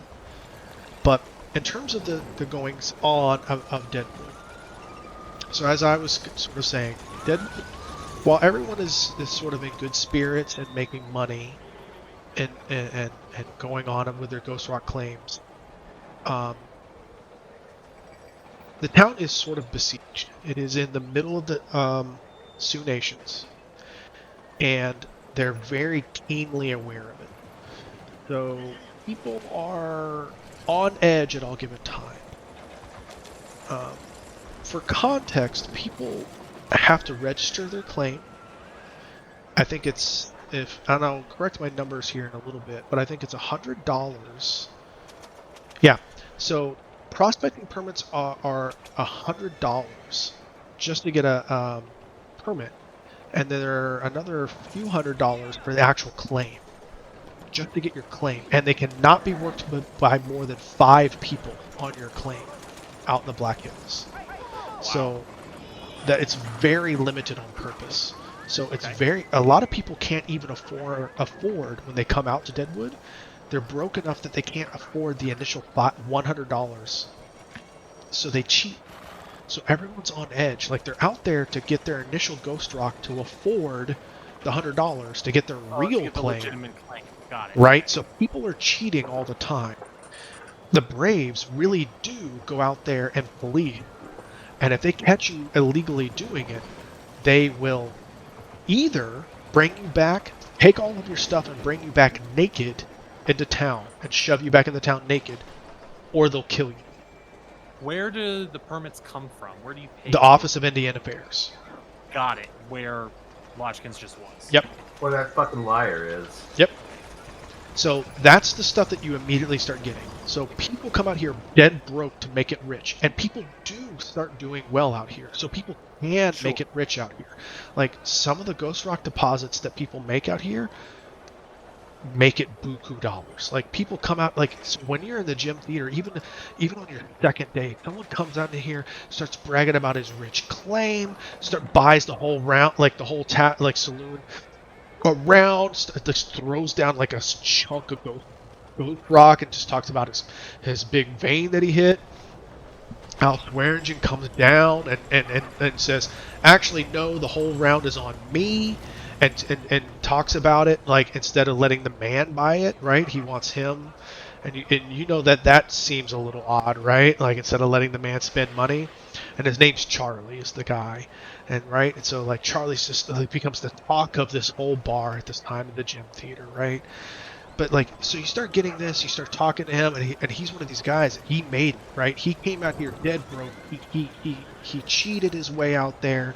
He snuck around. He was able to get his initial claim. He got his initial he snuck around, got his initial ghost rock by cheating, got it the $100, got his claim. But by his cheating, he was able to scout. He said, I was able to get out there and I was scouting, and I knew, but between all that, I was able to get a good lay of the land. And I went out there and I found a good one. And with that initial ghost rock I got, I went out there and I staked that first claim, and I made it. I made it. And he's drunk and shit out there, right? So you're half drinking, half not drinking, so you can keep a good mind. Sure. Right? You know how that stuff is. Like, for every one shot, the other one goes over your shoulder kind of thing. So quick question, Travis. Yeah. Let's say, like, I have a claim somewhere. It's like on a piece of paper. Do people's claims go missing ever? Do people, like, have their claims stolen? Or is it assigned to you on your name? How does that work? So, that is the Office of Indian Affairs. So the claim is registered under your name with the office. Because the other aspect is the policing of no more than 5 people. There are no mining companies out here. And that's the reason, is that the Sioux Nations don't want mining companies. It has to be people. So this Charlie guy is talking about hiring 4 other guys to help him mine his claim. And that's why he's in the bar. He's going to talk to us. Maybe getting him 4 other guys out in those tent cities to help them. He's talking about, the rags and riches. Like, I'm going to get 4 other guys that were just like me, and that'll help them get, he's talking this other bullshit, American dream bullshit, right? But no, and so that's what you're learning out here is all this stuff, right? Tent city, maybe I can build my own thing out there. You also learn that on the tents, that there's some of those areas of the tents are actually owned by some people, so you need to be careful that your little lodge isn't, there's sort of a mafioso or different gangs that roam the tent areas and claim that they own the area or don't own the area. So some of those tent areas that you set your place up may or may not actually be owned by people and be renting the land. Got it. Okay. Cool. Anyway, so that's that part. Let's go over the rest of the week. So over the rest of Yeah, sorry. It's just after gaining some of that information, I want to I have a little I want Sure. notepads, not things, but I want to start keeping tabs on the names that keep popping up, right? The kinds of people that have had that success, and maybe when I find some people who've had success, there might be 1 or 2 people whose names keep coming up in all these success stories, if that makes sense. You know what I mean? If that's not the case, that's fine. But Utah's trying to just see if there is a puzzle has a bunch of different puzzle pieces. He wants to see if it makes a picture. All right, so you're just looking for For example, like obviously there's a situation like there could be 5 person per plot of land, right? Mm-hmm. But what if there was like an underground? This is just a hunch. I don't know, like a benefactor that's on the take for a whole bunch of these different mines, right? Or these stakes or All something. right. Are you gonna branch out from the gym theater? Or are you gonna Yes. like? All right. Yeah. Give me an idea of where you want to head out. I want to check out. Honestly, I want to take a little bit of time in. Sorry. What was it? The Mint Gambling Saloon. Okay. Oh, he just wants to gamble. Got it. Because I don't have the gambling skill, so whatever. But if the people with the money are gonna be able to gamble, right? So True. that's a great place for me to sort of get more information on who the success stories are, how people are successful, people like bragging about their money, you know? So, all right. So you get that. You get that on day 2. So let's say on day 3 you change locations. So you go in there and you get a very similar feel. So you don't really gain much more information. Sure, We're gonna got it. cheat off of your same persuasion roll, but now you're shifting. So give me day 4 with a new persuasion networking. Got it. I'll do it right now.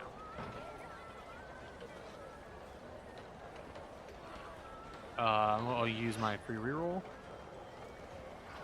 Oops. This is wrong. technically at an additional -2. Again, everyone is shiftier Yeah, and you're right. Another -2 here on this one. This is the second roll. You should aim first. I'm gonna use a Benny. okay.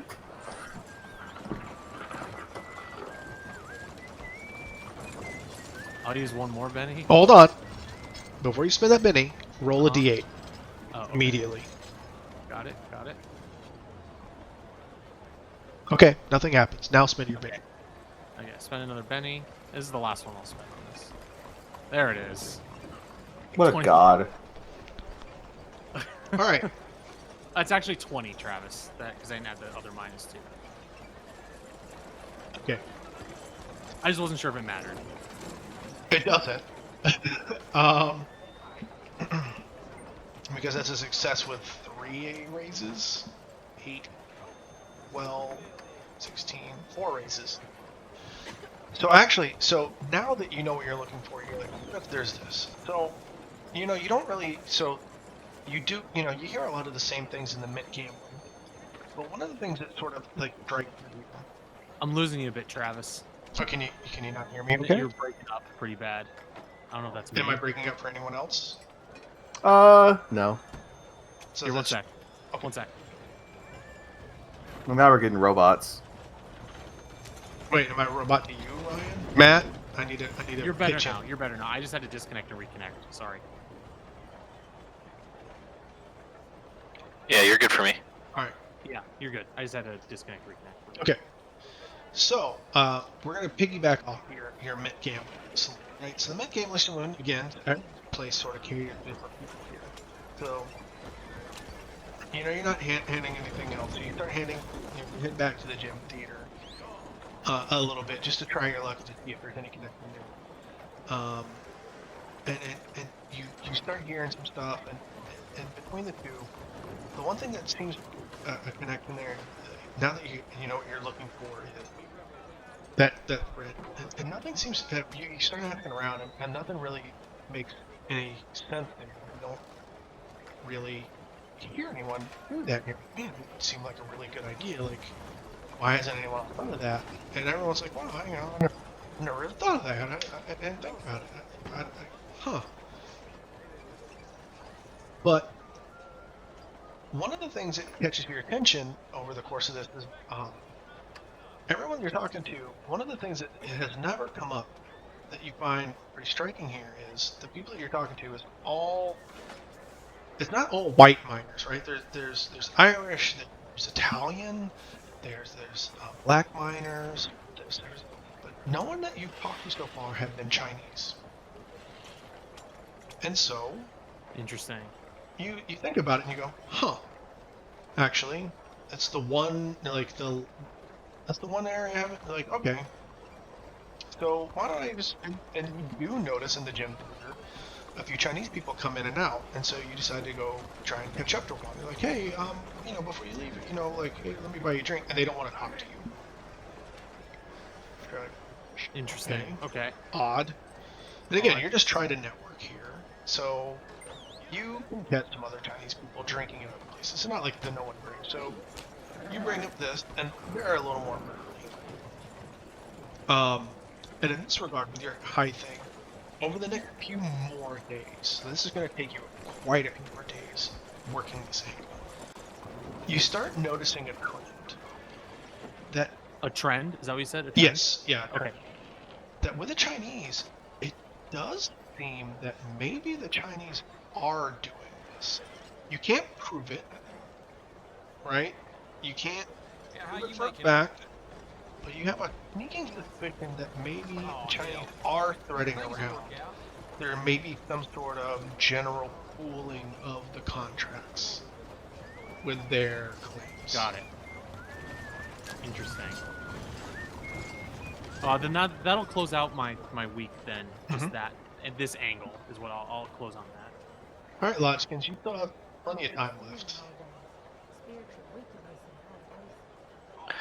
Alright, I guess I'll look for any kind of scouting or hunting or any kind of work to get me out of that'll take me out in the woods to where my vision is supposed to take place, so I can kind of get a lay of the land, but for a reason, right? Not just like all willy-nilly. What do you mean? You're looking for a job? Yep. So there's not explicitly any job along the Deadwood Trail, other than traffic that's coming into and from Bismarck to Deadwood. So, I mean, it doesn't look odd that you're going there, and there's not that much traffic. Like, you can just act like you're leaving town and then cut off the trail. What would be becoming weirder is if you did that every day, people would notice that you didn't actually leave town. Yeah, I mean, as a native, I'm probably free to go and come as I wish, though, right? Yeah, people aren't going to question it too hard. Alright. Well, I'll just spend a day getting the lay of the land of that general area, trying to find the spot in my vision. Now, in your vision, the distance was pretty far. Like a day or two, or Like more than a day, basically, is what it appeared. so I have a week, right? I wasted one day. I still have what, 6 days left?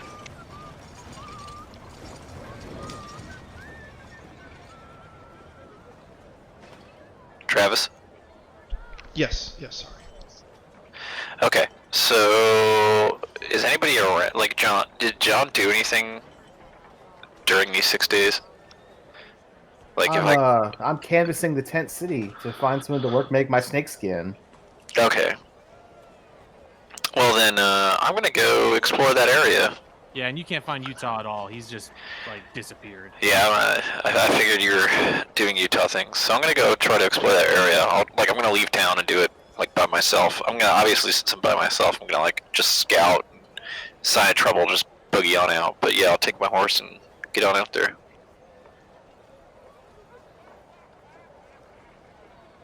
All right, give me a survival roll. You will still be fatigued because you haven't had enough time. Oh, okay. I'll wait the extra day since you said it was only 2 days, so I'll take Okay. 5 days to go do it. Okay.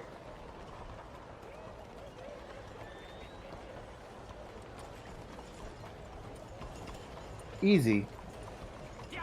Well, sort of. This is a pretty situation. So, like, you start getting a sense of the direction, but like you're gonna spend all 5 days going. Like, you have a pretty good direction of. Yeah, I'm where gonna it should be. take the bunch of peyote and like literally try to visit my quest my way through this. You have a pretty good direction of where it should be, but you don't find like the vision of the actual like place of the attack. Of the ambush. Okay. Well, I'm gonna keep trying till it's time to go back. Well, that is your try for the time. Let's spin a Benny then. Let's do it. I'll spend another penny. Okay. Yahtzee. I don't know if that's any better or not. No, because it's still not a raise. Okay. Okay. I'm gonna save my last penny because I mean, you still have You lots never of time, right? Like you do like this is iterative. You still have a better idea than you used to about the lay of the land and Travis, Mhm. I'm gonna give him one of my bennies because there's no range restriction. Well, yes and no. You have no way. Like, so common bond still requires you to like have a way to encourage or a method of. Yeah, he remembers a memory of me as we were on the trail talking and encouraging him about his We have a quest. psychic link. He's like, "Oh man, what would Utah Jack say to me right now?" And Utah Jack, your voice rings in his ears, being like, "Oh, Lodgkins, I believe in you. I know what you can do on this quest. I'm Utah Jack, and I'm real dumb, but when I talk, sometimes smart stuff comes out." On that one, well, I'm still going to require some sort of like better link than that. Oh man, It's all right. You guys are so nervous about like, what are you going to do for the next 8-9 weeks once you find like, I don't just know. do it next week. yeah, I'm good. I'll go back. All right. All right. So yeah. So that's good. That's good. I think we're probably pretty good. I was about to say I gotta get going, Yeah. Travis. I was But gonna say, If that's the case, I want to spend one more penny. Let's fucking go. Fish. Oh, no crits. Go fish. All right. No fish. I'm gonna progress the time to next Saturday. also, Travis, just so you know, I am not gonna be here Wednesday, September 2nd. I'm going on vacation in Yosemite. That seems like a good reason. Oh, can we go with you? If you want, Group trip. Nice. That's my brother's birthday. bring him too. Nice. All right. So that will conclude. I think that's a good stopping point. So we'll Yeah, that was figure it out. good. All right. So yeah, we'll stop here and we'll figure out hype. what we'll do with the rest of Deadwood and our time later. Yeah, I need to. You put know some what more they thought say, into that. bounty hunting is a complicated profession. I agree. I need to think about what I'm gonna do about Can you believe with that information I gleaned. There's more detective work I want to do. But I need some time to think about it. Turns out these towns are very big and there's a lot going on. Yeah. I like Utah Kenobi.